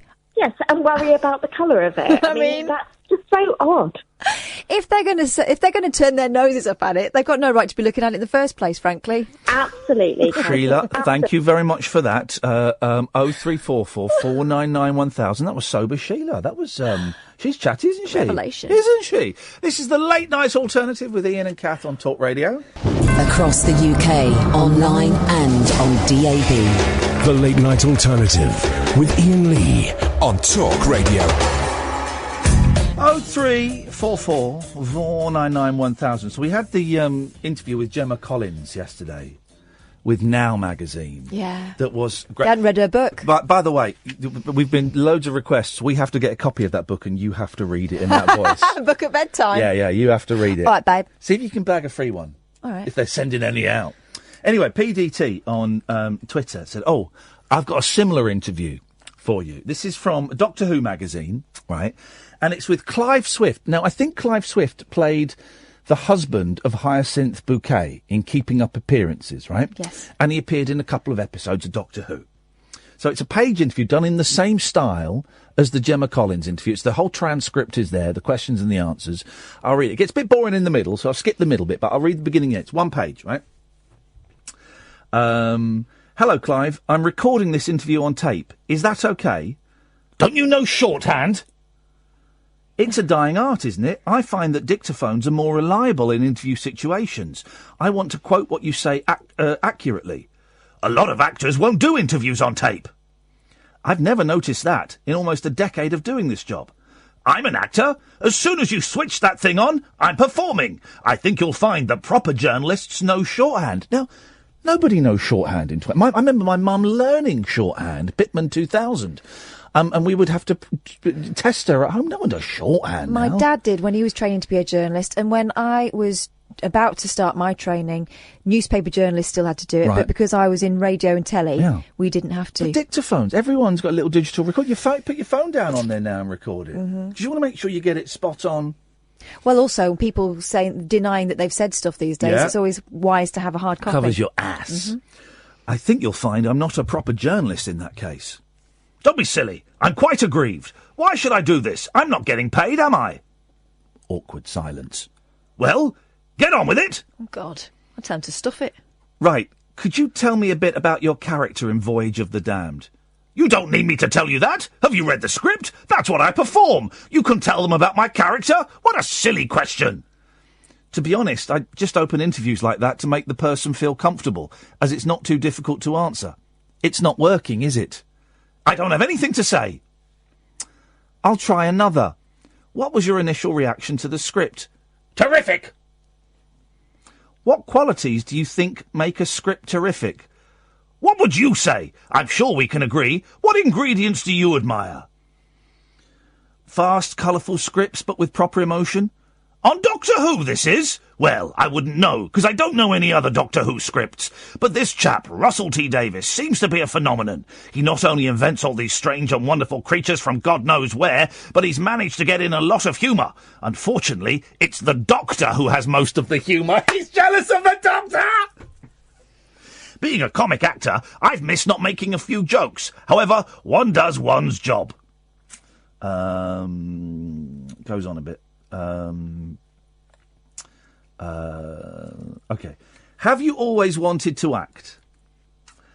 I've always wanted to perform, which is slightly different. Having reached this enormously old age and having done a great deal professionally, I now feel able to be myself. I'm happy talking as myself. I've got my own little cabaret show. Well, I say little, but I can do a whole evening. I do it with a young girl. I tell stories about my career, brackets, chats at length about his show, close brackets. I call it Richard Bouquet Overflows, because I'm rather fed up with people just thinking me of Richard, which they often do. Then why would you put the name of the character in the title if you're fed up with people thinking? Right. Do people shout Richard at you in the street? Sometimes I tell them to F off. Right. One final question. I think that's more than enough, isn't it? How many pages are you going to have on Mr. Copper? Well, I was just going to ask. There's no reason why I should talk to you at all, so you shouldn't push it. I'm sure you'll write something very nice. Stony silence. I know that you all think that this is a big world, this Who business, but it isn't. There are much bigger things than this. Maybe, but it means a lot to a great many of us. Yeah, goodbye! Clive Swift was talking to Benjamin Cook. I mean, that is just incredible, isn't it? Absolutely beautiful. What an absolute arse of a human being. Incredible scenes, man. Incredible. So, is that what got published? It wasn't an article? That's Beautiful. That's the whole page that was published. And that, my friends, is great. Isn't it fantastic? Apparently it's quite a famous interview. I don't know when it was done, how recently it was done, but to be jealous of Doctor Who in Doctor Who getting all the funny lines. I mean, flipping heck, man. There are no such thing as small parts, only small actors. Oh, yeah. Have you got something? Did you say? Were you about No, I'm just Okay. writing to Gemma Collins' publishers to see if I might obtain a copy of her tome. Okay. 03. Wait, can someone tell me, when did that interview appear in that Doctor Who magazine? Because that's great. And there should be more honest... Well, do you know what? I think in this day and age, actually... there is more honest reporting. When stars have always been dicks... you'd expect it not of like a bit part player like that, but like big movie stars and rock stars have always been idiots, but quite often it's been covered up. But there is more honesty. It's one of my things, buzzing. There is more honesty, but also I think there's more dishonesty as well. I think the extremes have widened because if I can get an interview with, oh gosh, I don't know, Kim Kardashian or one of the Kardashians for my website, and she keeps me waiting for 2 hours and then comes in and won't look at me and won't talk to me and hands me a sheet of questions that I have to ask.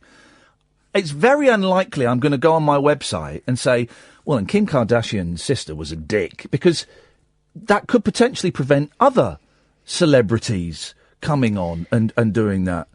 It's a weird one, but then there are some reporters who will not play that game because... Hey, what's going to get more clicks these days? That or some butt-kissy article where it's all very blah, blah, blah? I think there's still a very, very big market for the butt-kissy article. You're just a feisty young buck who's had your fingers burnt many, many times, and you would print the truth. But I do think...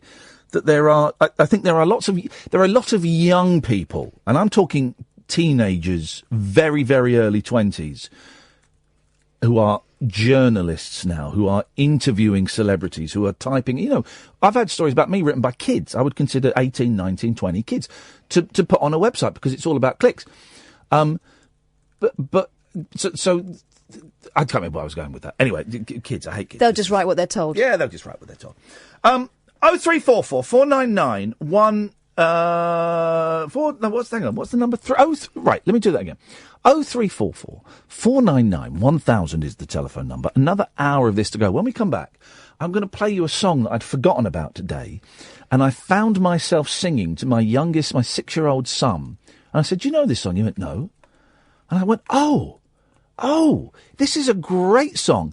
And then I found it on YouTube, because you can find everything on YouTube these days. And I played it thinking, I wonder if this song isn't going to stand up. Not only did this song stand up, it was better than I remember. It's an amazing piece of music that if you're over 35, you'll know. And if you're under 35, You possibly won't know, and you should know. It's incredible. I'll play it after the news. 0344 499 1000, the late night alternative on Talk Radio. Across the UK, online and on DAB. The wild man of late night radio, Iain Lee. Differently interesting nocturnal emissions from a legend of late night radio. On air and off the leash. The Late Night Alternative with Iain Lee. On Talk Radio. We'll get you talking. 0344 499 1000, the late night alternative with Iain Lee and Catherine Boyle. Weeknights from 10. Don't forget, we've got 2 podcasts. I'm in here, Catherine, on the radio. Doing my job. We've got 2 podcasts you can listen to. There is a best of this show, which goes out every night about 7 o'clock. And you can get that on Acast or on iTunes, or if you go to talkradio.co.uk. And we also do a weekly show, which is called The Rabbit Hole, which is a live show in front of an audience. And the next one we are recording will be on July the 28th in Manchester, at the 3 Minute Theatre in Manchester, Saturday evening. There's only about 10 tickets left. I say only, it's a small venue, so actually it's quite a big percentage. But if you want them, go and get them. Go to iainlee.com/events. That's where you need to go to, iainlee.com/events. That's also got where you can get tickets for Edinburgh and Glasgow in September, and Bath and Brighton as well. iainlee.com/events. And I know that the kind of a long way away. It kind of makes it a little bit easier for us if we know how many people are coming. So if you're going to come, book a ticket early, because otherwise we might end up cancelling it. 0344 499 1000 is the telephone number. If you want to give us a call, you'd be very, very welcome to. Oh, I'll play you that song in a bit. But before I do that, which one of these should we do?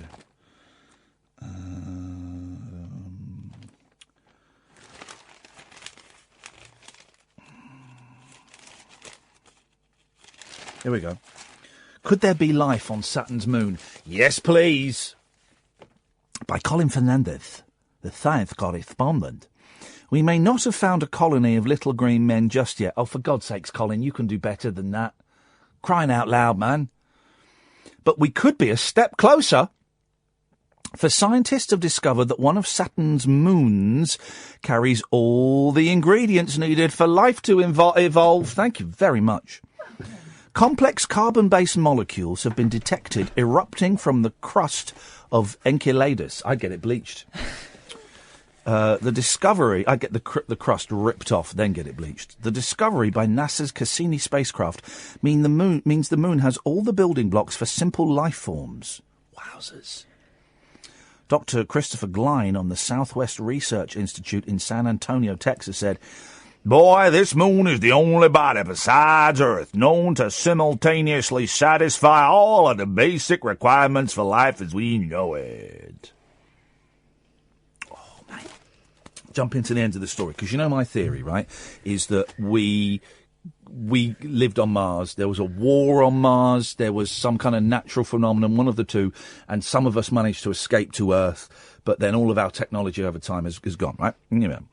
Conditions on Mars were conducive to life evolving some 100 million years earlier than it did on Earth, according to researchers. This is pretty much backing up my theory.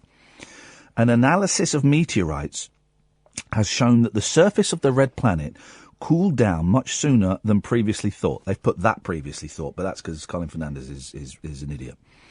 The team from the University of Copenhagen said that this provided a potential platform for life. Commenting on the findings, Linda Elkins Tanton of Arizona State University said, "Boy, Mars had a head start on Earth in the planetary evolution game."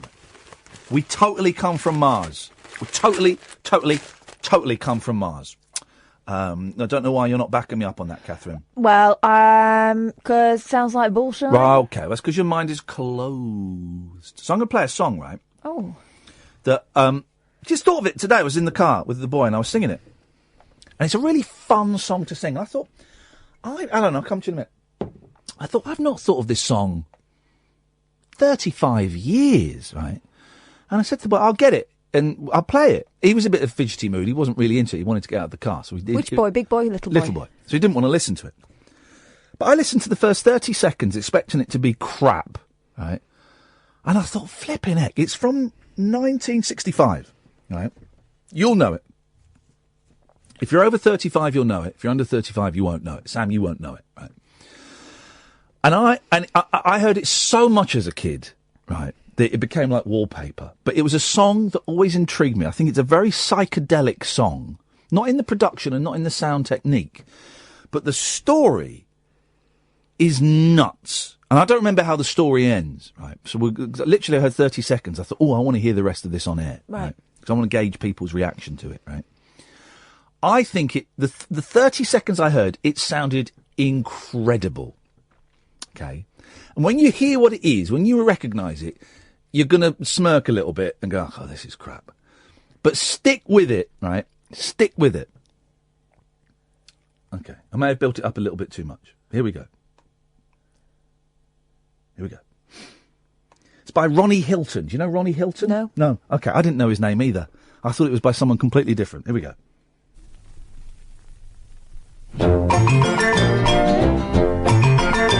A mouse lived in a windmill in old Amsterdam. A windmill with a mouse in, and he wasn't grousing. He sang every morning, how lucky I am, living in a windmill in old Amsterdam. I saw a mouse, where? There on the stair. Where on the stair? Right there. A little mouse with clogs on. Well, I declare, going clip, clippity-clop on the stair. Oh, yeah.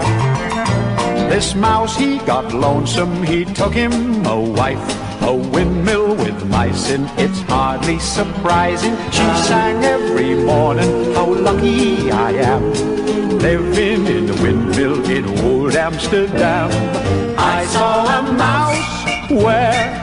There on the stair. Where on the stair? Right there. A little mouse with clogs on. Well, I declare, going clip, clippity-clop on the stair. Oh, yeah.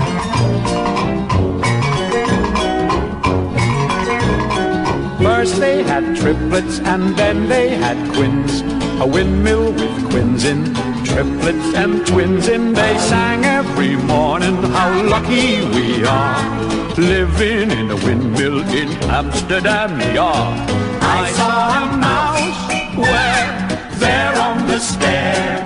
Where on the stair? Right there. A little mouse with clogs on. Well, I declare, going clip, clippity-clop on the stair. Oh, yeah. The daughters got married and so did the sons. The windmill had christenings when no one was listening. They all sang in chorus, how lucky we am, living in a windmill in old Amsterdam. I saw a mouse, where? There on the stair. Where on the stair? Right there. A little mouse with gloves on. Well, I declare, going clip, clippity-clop on the stair. Oh, yeah. A mouse lived in a windmill so snug and so nice. There's nobody there now but a whole lot of mice.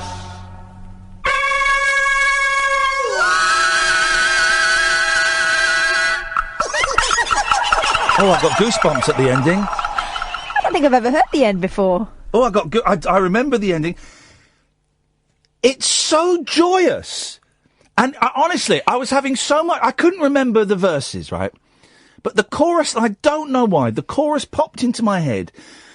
And you sing it. Sing the chorus. It's so much fun to sing. I saw a mouse where... Dun dun dun dun dun dun dun dun. A little mouse with clogs on. It's so much fun to sing. And my boy went, what are clogs? Oh, wooden shoes. Those Dutch are crazy. But it's such a great song, right? And I think it really, it's 1965. So, Rubber Soul had happened, Revolver hadn't happened, right? Just to put it in Beatles context. But I think it sounds like an old song, but it still sounds great. It's not a thin production. It's a very fat sound. Those backing singers are great. Some of the rhymes in there, that they had a christening when no one was listening. Quins, triplets and twins in. I mean, flipping heck, man. Some of that wordplay is really sophisticated. And I thought it was Val Doonican. It wasn't. It was a guy called Ronnie Hilton, who was a DJ, who went on to have a handful of hits, right? And I think that was the last hit he had. And he got to number 23. And when I was a kid, there used to be a programme hosted by Ed Stewpot Stewart, and maybe Tony Blackburn did it at one point, called Junior Choice. Junior Choice was Saturday mornings, Radio 1, sort of like 8 till 10 in the morning, something like that, 7 till 9, something like that. And they would play kids' songs, novelty songs. Kids now, they don't get novelty songs, do they? Really?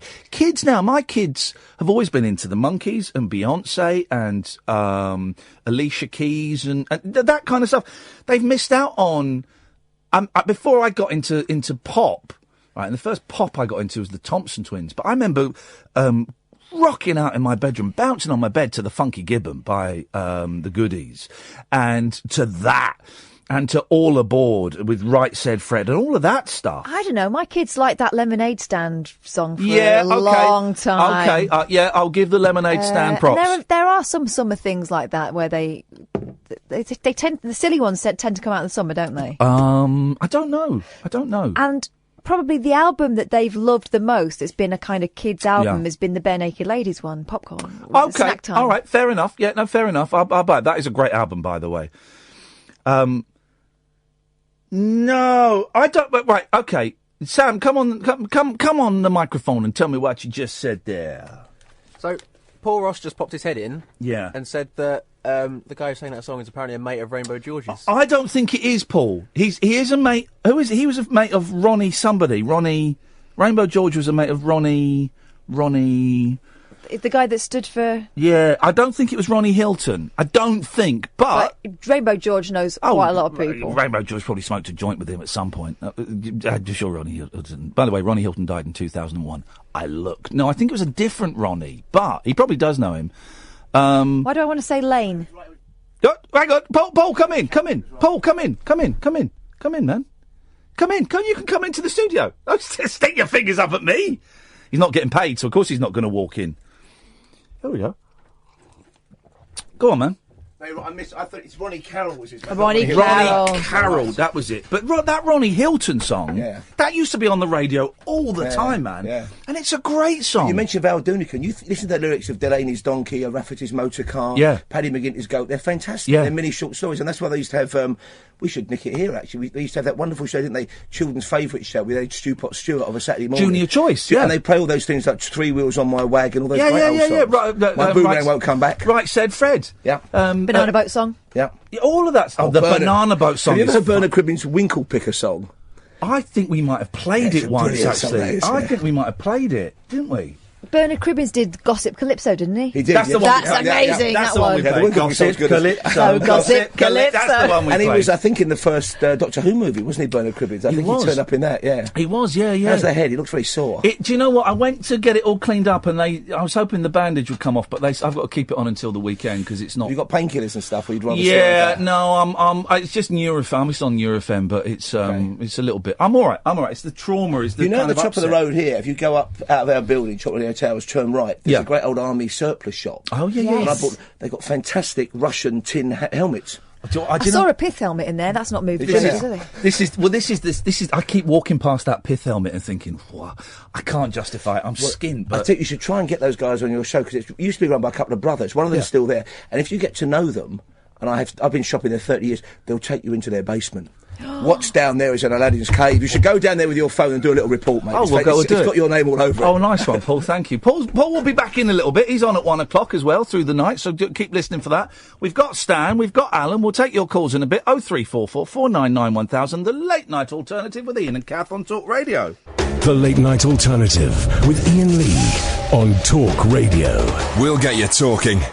0344 499 1000. Let's go to Alan. Good evening, Alan. Good evening, mate. How are you, mate? I'm very well, thank you, Alan. You have me at a disadvantage as I don't know your surname, but onwards and upwards. You're right. I was listening to you the other night, and that you were on about these owls what have been attacking you, mate. Incorrect. Well, owl. Thank you. Correct. Let's not exaggerate the story because people are already saying that I'm making up bits of it. So let's stick to the facts. Okay.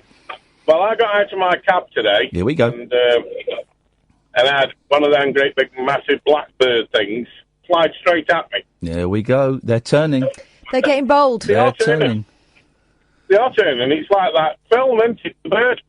The Bird, yes. It's like that film, The Bird. Well, what are you going to do about it, Alan? You're not going to sit there and take that, are you? I'm a buggery, mate. I'm going to destroy them. Here we go. The army assembles. Whereabouts are you based, Alan? I'm from Stoke, as you know, but I'm a driver, so I'm all over the country. Well, listen, let's meet up. We'll get a couple of bits of 2 before, and we'll go and stove some birds' heads in. And I'm not even joking. No, I'm not joking either, mate. Honestly, they're terrible. They're getting worse, mate. They're just flying at you for no reason. Alan, listen, we're going to meet up. We're going to go and stove some birds' heads in. I've had enough of this. Thank you, Alan. Great call. Let's go to Stan. Good evening, Stan. Good evening. You all right? I'm good, thank you, mate. What you got for us? Yeah, I'm just thinking about the colour thing. You know, the race thing. I don't know if you call it racism because I don't like using the word myself, but yeah, you know, I think it's more about that the Western world and the way we are. We're more into like the middle ground with where colour's concerned. We don't like things to be excessively black, people to be excessively black or excessively white. You know. Okay. I think we should come to like be in the middle. Go on. I'm struggling to get what you mean. Explain what you mean. Well, you were saying that darker or less brown people look down on darker people. In some instances, yes, I believe that to be true. In some instances, but yeah, they're the extremes, though, aren't they? They're not the general. Because in general, what I'm getting at it, we all like brown. I think. You know, we don't really like excessively. I don't know what we like or not, but one day, in the not too distant future, we're all going to be a beautiful coffee-coloured world because everyone's going to mix with everyone else, and every race is going to mix. Yeah, and we're all just going to be a beautiful coffee-coloured world. And it will be a shame that I'm not going to be around to see it. Yeah, you're right, absolutely right. Yeah, there's some absolutely. I mean, like I said, there's some absolutely stunningly really black women. Stunning, I think, and men as well. Yeah. You know, I don't think it's about the colour of the skin. I think it's just how they look, whether they look good to you. You know, so yeah. Well, there are beautiful people of all shades and hues, and absolutely, yeah. You know, well, thank you for that, Stan. I think you're painting a picture of a better world. I think. Well, yeah, well, that's what we're striving for, isn't it? That would be good, wouldn't it? For our kids. Yeah, it would be good, wouldn't it? I do worry sometimes about the future, but I think we're heading in the right direction.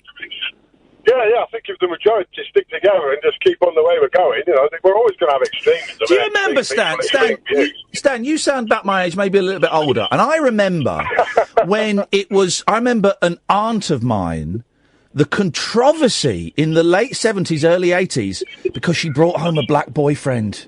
The controversy, and I bet that would still be controversial in some households today. A black boyfriend, the shame of it. My granddad was disgusted by it, and that to me seems so alien. It does to me, yeah. That's how we're shifting now. We really have moved. You know, people. I mean, there is racism. Don't get me wrong. Yeah, of course there is. Loads of it. We've moved such a long way, and I think it's so much better. I mean, there's a program on TV. We all take the mickey out of it, Love Island. Yeah. But there's mixed race, you know, mixed coloured people on there. There's, you know, they're all getting on with it, and they're just. They are literally all getting on with it. You know what I mean? I know exactly what you mean. The colour of the people's skin in there is absolutely irrelevant. And that's watching it, probably being a part of it, it's just not an issue. Nice one, Stan. Thank you, man. 0344 499 1000 is the telephone number. Yeah, the controversy in the family. Black boyfriend. The shame. It's funny. It's not funny. It was horrendous. But that's in my lifetime. And there will still be. Oh, that neck. There will still be households where you're not bringing home a black boyfriend, you're not bringing home a black girlfriend. There'll still be some of that, unfortunately, but they're getting less and less and less and less. And I genuinely feel that racism is getting bred out of us. That each generation we just go a little bit further in the right direction. That's a slightly naive, simplistic look at it as we look at, the far right, and anti-Semitism in the far left, and there's still problems and stuff, and racists probably now feel more able to vocalise their racial hatred than they have done in the past 35, 40 years. But I think generally we're wavering a little bit, but we're heading in the right direction. You've got to think that. Otherwise, what's the point in carrying on? 0344 499 1000. Good evening, George. Good evening. Good evening. I was listening to Paul Ross identifying Ronnie Carroll. Ronnie Carroll, yes. Not Ronnie Hilton, the singer of Old Amsterdam, yes. They used to get mixed up, Did they? Ronnie Hilton and Ronnie Carroll, but Paul never told you that Ronnie and I guested on a TV programme he had back in 1997. Yes. During the general election that year. And I was interested hearing you talking about Mars, because I've been saying for a long time that Mars is what in the Bible is described as Egypt. And is that not Egypt? Sorry? Is that not Egypt that's described as Egypt? No. Okay. No, I was told back in 1976 when I was in communication with something otherworldly, and I was told that Mars was Egypt and this planet was Israel, essentially. So some sort of exodus occurred from there to here. So it's nice to hear the news that you've been talking about. This is what I genuinely believe, and partly because when I was a kid I read Eric von Daniken's Chariot of the Gods, and it's a long time since I've read it, and I've got it, but now it's packed up for the move. But the basic theory from that is that we come from Mars, that we lived on Mars, and at some point in our history we had to leave Mars, whether it was because of a war or a natural disaster, and we came to Earth. And whenever I say it, Catherine looks at me as if she's waiting for the wink, or the punchline, or we turn the mics off and go, I'm only joking. But I'm not joking. I genuinely, look to the camera, I genuinely believe this. I genuinely believe, we evolved? Get stuffed. So how did we happen on Mars then? We might have evolved from Mars monkeys. So it's possible then? Well, I don't know. We've been there for millions of years on Mars. I think we're devolving, not evolving. I think probably we'll turn back into monkeys. Oh, I'd love that. Stage. I would love that. I would love that. That would be great. Yep. Yeah. Yep. Let's just think about that for a second. Flinging our poo around, masturbating in front of strangers. But it all comes down to understanding the Bible and the mystery of the Bible, and I think the truth will be revealed soon, and we'll all understand what none of us understand at the moment. I was thinking a lot about religion today. Well, I say a lot, about 10 minutes, right? And I've come to the conclusion that all religion is bollocks. All of it. Muslim, Islam, Christianity, Jewish, Sikh, all of it rubbish. Absolute rubbish. Nonsense. Made up nonsense. It's there to confuse us. And once we see past religion, we'll start being able to see in the distant horizon the truth. I agree with you. I can't argue with that. It's all there to confuse us and keep us ignorant, but the time is coming when we'll all wake up and remember lots of things that we've forgotten. Yeah. I guess. I don't know if it will happen during my lifetime, though. That's the thing. I think we may be some way off from this spiritual evolution. No, I think we're very close, Ian, and this is where you and I disagree. Well, okay, but I can only be proved right, I think. You'll either be proved right or you'll be dead, and I'll have to. I mean, where's my payback when I'm proved right and you're dead? I don't know. We need a new religion. We need a true religion. No, we don't need any religion. We don't need any religion. Religion is where it all goes wrong. We just need to be groovy to each other, man. No, there is something out there that we need to reconnect with, and that something out there is controlling all of us. We're all being remotely controlled. Everyone is being made to think what they think and act the way they act. Well, I'm aware of that. I know it sounds far out, but Catherine's eyes are glazing over. Catherine, let me invite you back into this conversation. Something else is controlling what I'm thinking, but I think you can guess what I'm thinking. No, we all have a higher self. Let's try and guess what Catherine's thinking. Hang on a second. She's pulling like a sex face? Is that a sex face you're pulling? No. You're thinking of sex? At a time like Well, this? I am now. Now you've said that. When me and George are talking about spirituality and religion, you're thinking about sex? Listen to you, bloomin' Ken Russell and the nuns, you dirty mare. You do. We're spirit beings trapped in these human forms, and we have soulmates on the other side who direct the course of our I haven't. That sounds like. I haven't. I'm pretty sure of it. Yeah, well, I think you might be like an android from you're just not. But also, I think what George is saying is nonsense there as well. So together, we're getting nowhere. George, thank you very much for that. 03444991000. This is Talk Radio. Uncut after-hours conversation for the up all night generation. The Late Night Alternative with Iain Lee on Talk Radio. We'll get you talking. So the fashion in New York for women, right? It's not jeans. Or it's. I think they're called yoga pants. Oh yeah, I've got yoga pants. Everyone is. So there's these tight sort of lycra things with air holes around the knees, down the side. But it's that kind of thing, yeah. Leisure wear, active wear. That's what you describe. All the women are wearing yoga pants. Every single. They're not yoga pants. Yoga pants are baggier. Oh. You're talking about active wear. Okay. And that's been going on a lot in the playgrounds around where I live for some time.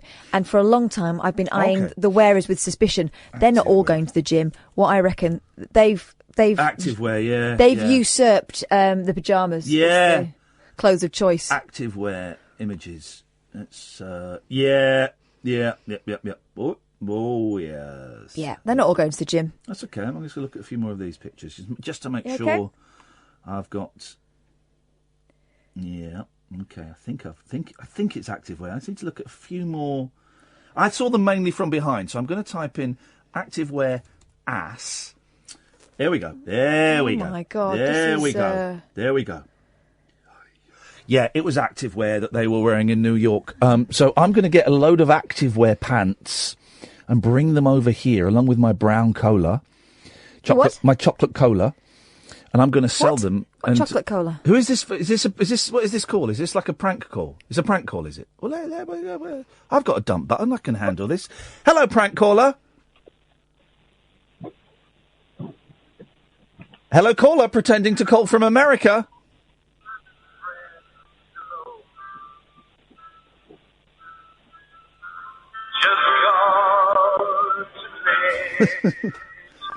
Okay, it's Neil Diamond.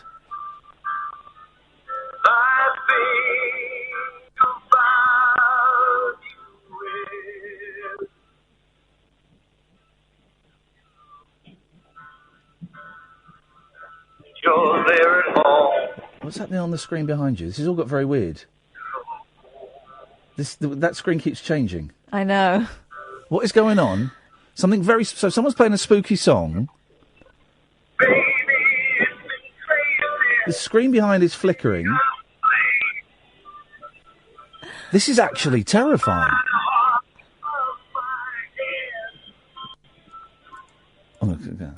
Kyle's tweeted, coffee coloured is nice idea, but try being in the middle as mixed race and both sides don't like it. Well, again, that's an overgeneralisation, but the whole conversation has been generalisation. I like mixed race, so that's not everybody. But also, I'm talking about hundreds of years in the future, Kyle, when everybody is coffee coloured. That's what I'm talking about. What is going on with that TV? I don't know, but I don't like it. And that freaky version of Hello Again. Oh, and also I can't listen to that song, Hello Again. That was the song we played at my dad's funeral. Yes. Oh, Dad! Dad, what are you doing to me? Was that a call from my dad from beyond the grave when we're talking about spirits and religion? Because that was a made-up number on the screen. That was one of those made-up American numbers that we sometimes get. The phone system here, generally what happens, unless it's a withheld number, your phone number comes up. If you've called up before on that number, your name will come up. That's how we sometimes go, we can tell it's Alan and Caddick or whatever. But sometimes it will say America, North America, but it will just be like a series of zeros. And that's what that was. Mm. What have you got? I'm getting a bit freaked out here. This is a little bit spooky. Go on. No, I'm just looking at what they're doing on YouTube at the moment. What are they doing on YouTube? They're being dicks. You're going to have to tell me because I can't see it. Can you not see the spectral owl? Oh, they're idiots. They're all idiots. They're all idiots. So there's a new phenomenon of...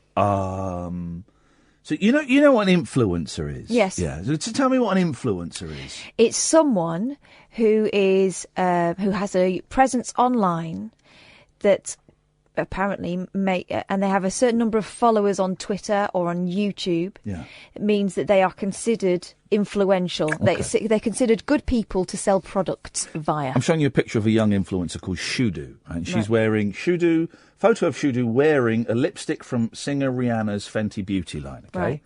And Shudu is a very attractive young lady. How old would you say she looks about there? 19? 19. Black, very striking features, stunning. Right? Well, Shudu is one of a new, I don't know what you call them, a new type of influencer, in that she's not a real person. Oh. That's a CGI woman. Oh. That CGI has made this. And I don't know how many followers she's got. She's got like loads of, tens of thousands of followers. And she models, she doesn't exist. It's like a computer illustration. And let's Google Shudu. And she models clothes. And she models, does makeup. Here we go. Shudugram, right? 125,000 followers. And look at this picture of this young lady modelling clothes and all these wonderful things, right? 125,000 followers, Shudugram. And she doesn't exist. I saw a thing about this in New York, right, about these. There's another one. Let me find the other one. The other one. There are loads. This woman is called Lil Miquela. Little Michaela. Little Michaela, is that how you'd say that? Uh-huh. Little Michaela. She looks a bit more computery, I think. Yes. But she's got, let's see how many followers she's got on her Instagram. Flipping heck. 1.2 million followers. She's got an email address. And she's not real. It's the obvious advance, isn't it? Because when YouTube started... Well, when YouTube started to be used to sell products, you would get people doing, for example, I know makeup tutorials, and there were people doing those, and I used to think, gosh, these are great. These people, kids sitting in their bedrooms talking about makeup and what they've bought and showing you their shopping bags, and they were kind of charismatic and fun and approachable and kind of girl next doory. And then to the point where this was years ago, I thought, I'm going to write to them and have a chat with them about it, about how they got started and stuff. And then when you clicked on the link as to how to contact them, it was an advertising agency. It was publicity. They had an agency. Yeah. So it wasn't as homegrown as you thought, right? So this is the natural next step, is that you cut those people out. And because you don't have them getting caught up in scandals or life, and you've got these people who are never going to grow old. Yeah. And are absolutely perfect. To put it into a context that I would understand, and old heads like me would understand, the Monkees were a manufactured pop group, and the reason that they only lasted a couple of years is because they were human beings and they wanted to make their own music and play their own guitars. Yeah. So the guy that was behind the music went, right, I know, I'm going to get a cartoon. And he made the Archies, which sold more than the Monkees. These people are never going to get rich, have their own ambitions, decide they want to break away from the old image. But I saw this on an American news thing. And they were doing it and here's a funny story. You may not have heard of Lil Michaela, but she's one of the biggest stars. And they do it as a funny thing. But I was thinking, actually, I don't think it is funny. So here's a picture of Lil Michaela, right? And it's her holding her phone, taking a selfie. That's one of the more convincing pictures of her. You could think that was real, right? So here's my problem with it. Look how skinny she is. Look how skinny and how perfect she is, in a way that even airbrushing and all of the tricks that can be used on real-life models, she is perfect beyond that. But so skinny, right? Showing a little bit of ass there, because it's good. But so skinny, so beautifully perfect. Also, look at the proportions of her body. Yeah. That would not... It's not in real life, it couldn't happen.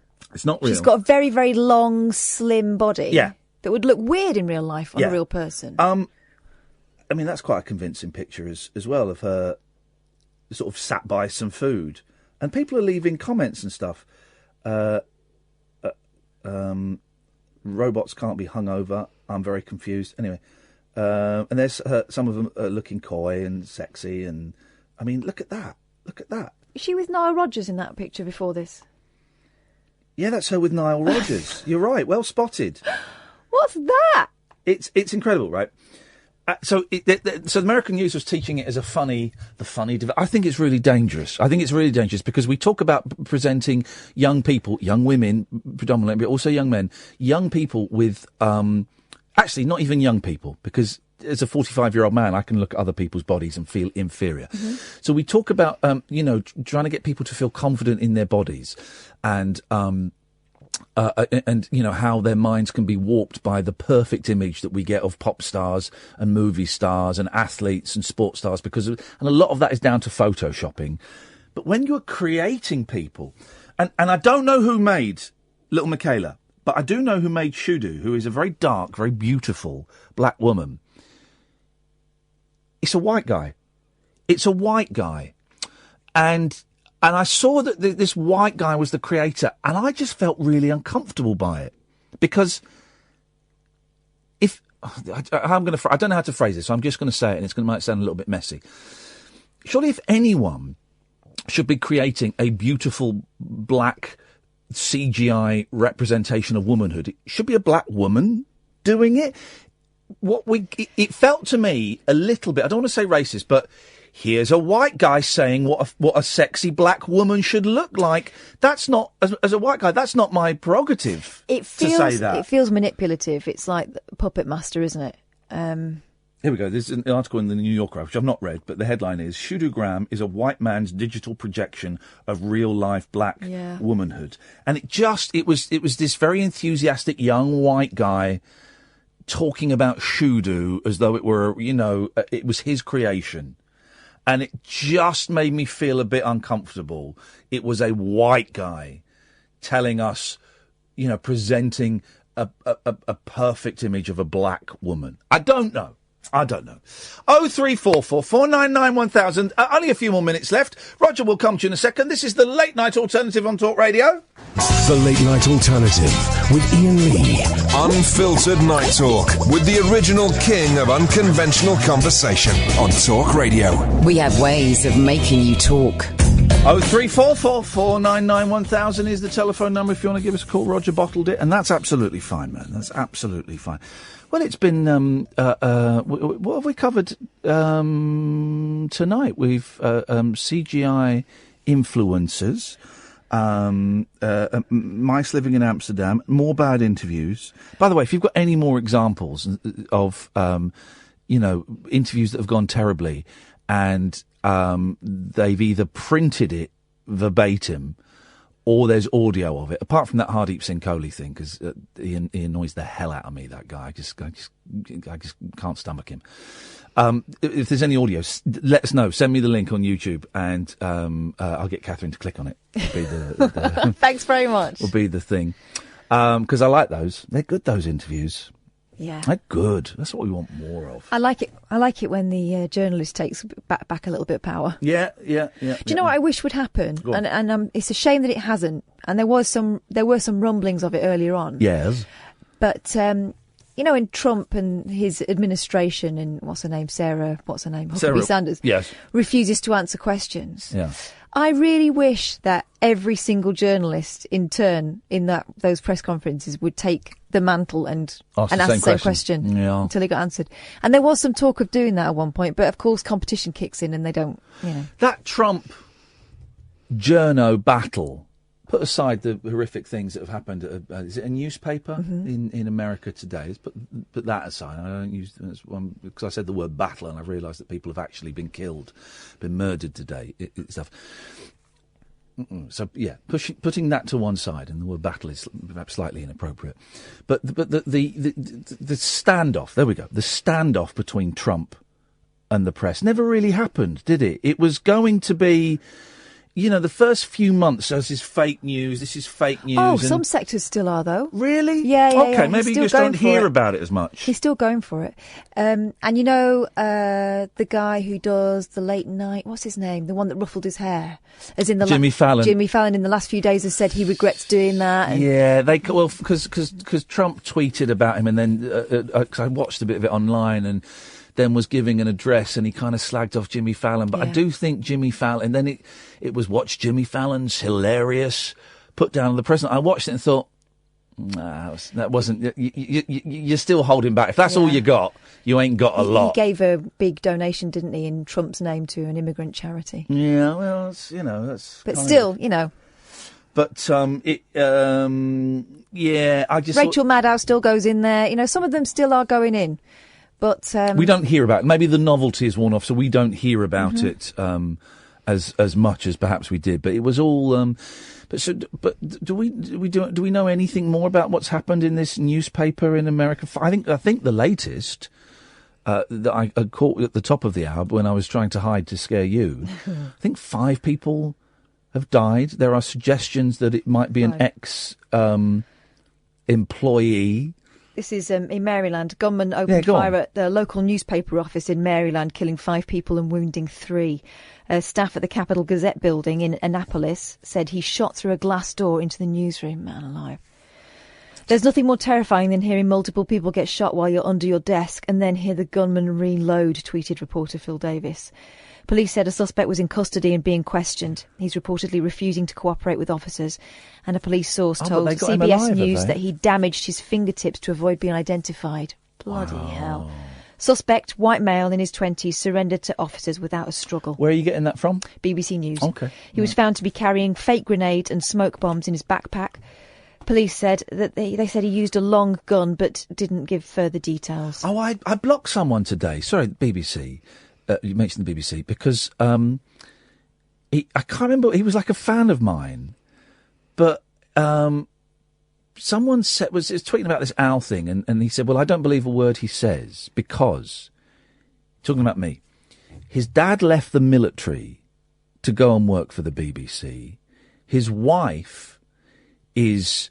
She works for the BBC. His wife is under the pay of the biggest fake news outlet, and he's also so basically saying that my wife and my dad, because he worked in the military, he was a horse guard, and then went to the BBC. He was a props guy, but he didn't leave to go for the BBC. He wasn't recruited for the BBC. He got sacked from the BBC for nicking stuff. But bringing my wife and my dead dad into some kind of global conspiracy. Jesus, I thought that guy is nuts. Somewhat. I think it was Badil said on Twitter, and it stuck with me, that conspiracy theories are a way for stupid people to feel clever. I think they are. God, if you met my dad, flipping heck, he's not part of the Zionist conspiracy. You would say that. Yeah, I know, exactly, and that's the comeback. Hello, fake American number. What have you got for us this time? Happy Halloween. And it's time for the Ouija board. Okay, thank you very much indeed. Good evening, Matt. Hello, how are you? A bit freaked out tonight. It's been a bit freaky tonight, actually. A little bit spooky. It has been a bit, hasn't it? Yeah, I wasn't going to call in because I get the impression that no one really wants to hear what I think. But just hearing about you saying that Trump hasn't really been laying into the press recently, he has. He never stops. Well, I just meant both ways. What I meant, let me clarify the thought, and then please make yours. But I kind of, the first 3, 4, 5 months, it really looked like that Trump was going to go swinging at the press, and the press, apart from Fox, were going to go swinging at him, and we're going to out him, and all of this stuff about Russian videotape, and all of this stuff. And for me, and maybe it's just because I don't follow those people on Twitter, or the worldwide excitement has died down, it just feels like that kind of tussle between the two sides never really went as far as I was hoping it would go. But go on, what were you going to say? As far as it should have done, because I mean the press in America has actually been very restrained. You know, they've reported stuff that he's said, and they've reported when he's lied and when he says stuff that's not true. He doesn't always lie because he's mendacious. I think he lies sometimes because he's just too stupid to realise what he's saying isn't right. But they haven't gone for him like they should have done. And if they had, maybe some of the stuff that's happening now wouldn't have happened. Maybe. Well, what more would you have liked them? We're talking about Trump on this show. Flipping heck. Well, there you go. Why not? No, I'm sorry. No. But it's quite interesting, and we brought it up.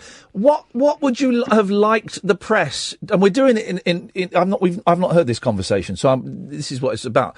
What would you like the press to do that they haven't done already? I'd like when he tells a lie, I'd like them to say the president lied, because they say the president misstated, the president misspoke, the president made a mistake. I saw one about 2 weeks ago where they said he lied. I'm sure sometimes they do, and they're getting. I think gradually they're getting slightly braver. Gradually, people like Rachel Maddow on MSNBC and some of the CNN guys are getting a little bit braver about it. But then tonight, you know, he was at a rally, I think last night, I can't remember where he again pointed to the back of the crowd at the press gathering at the back and said, those are the enemy of the people, and points at the media and says, they're liars, they're fake news, they're the enemy of the people.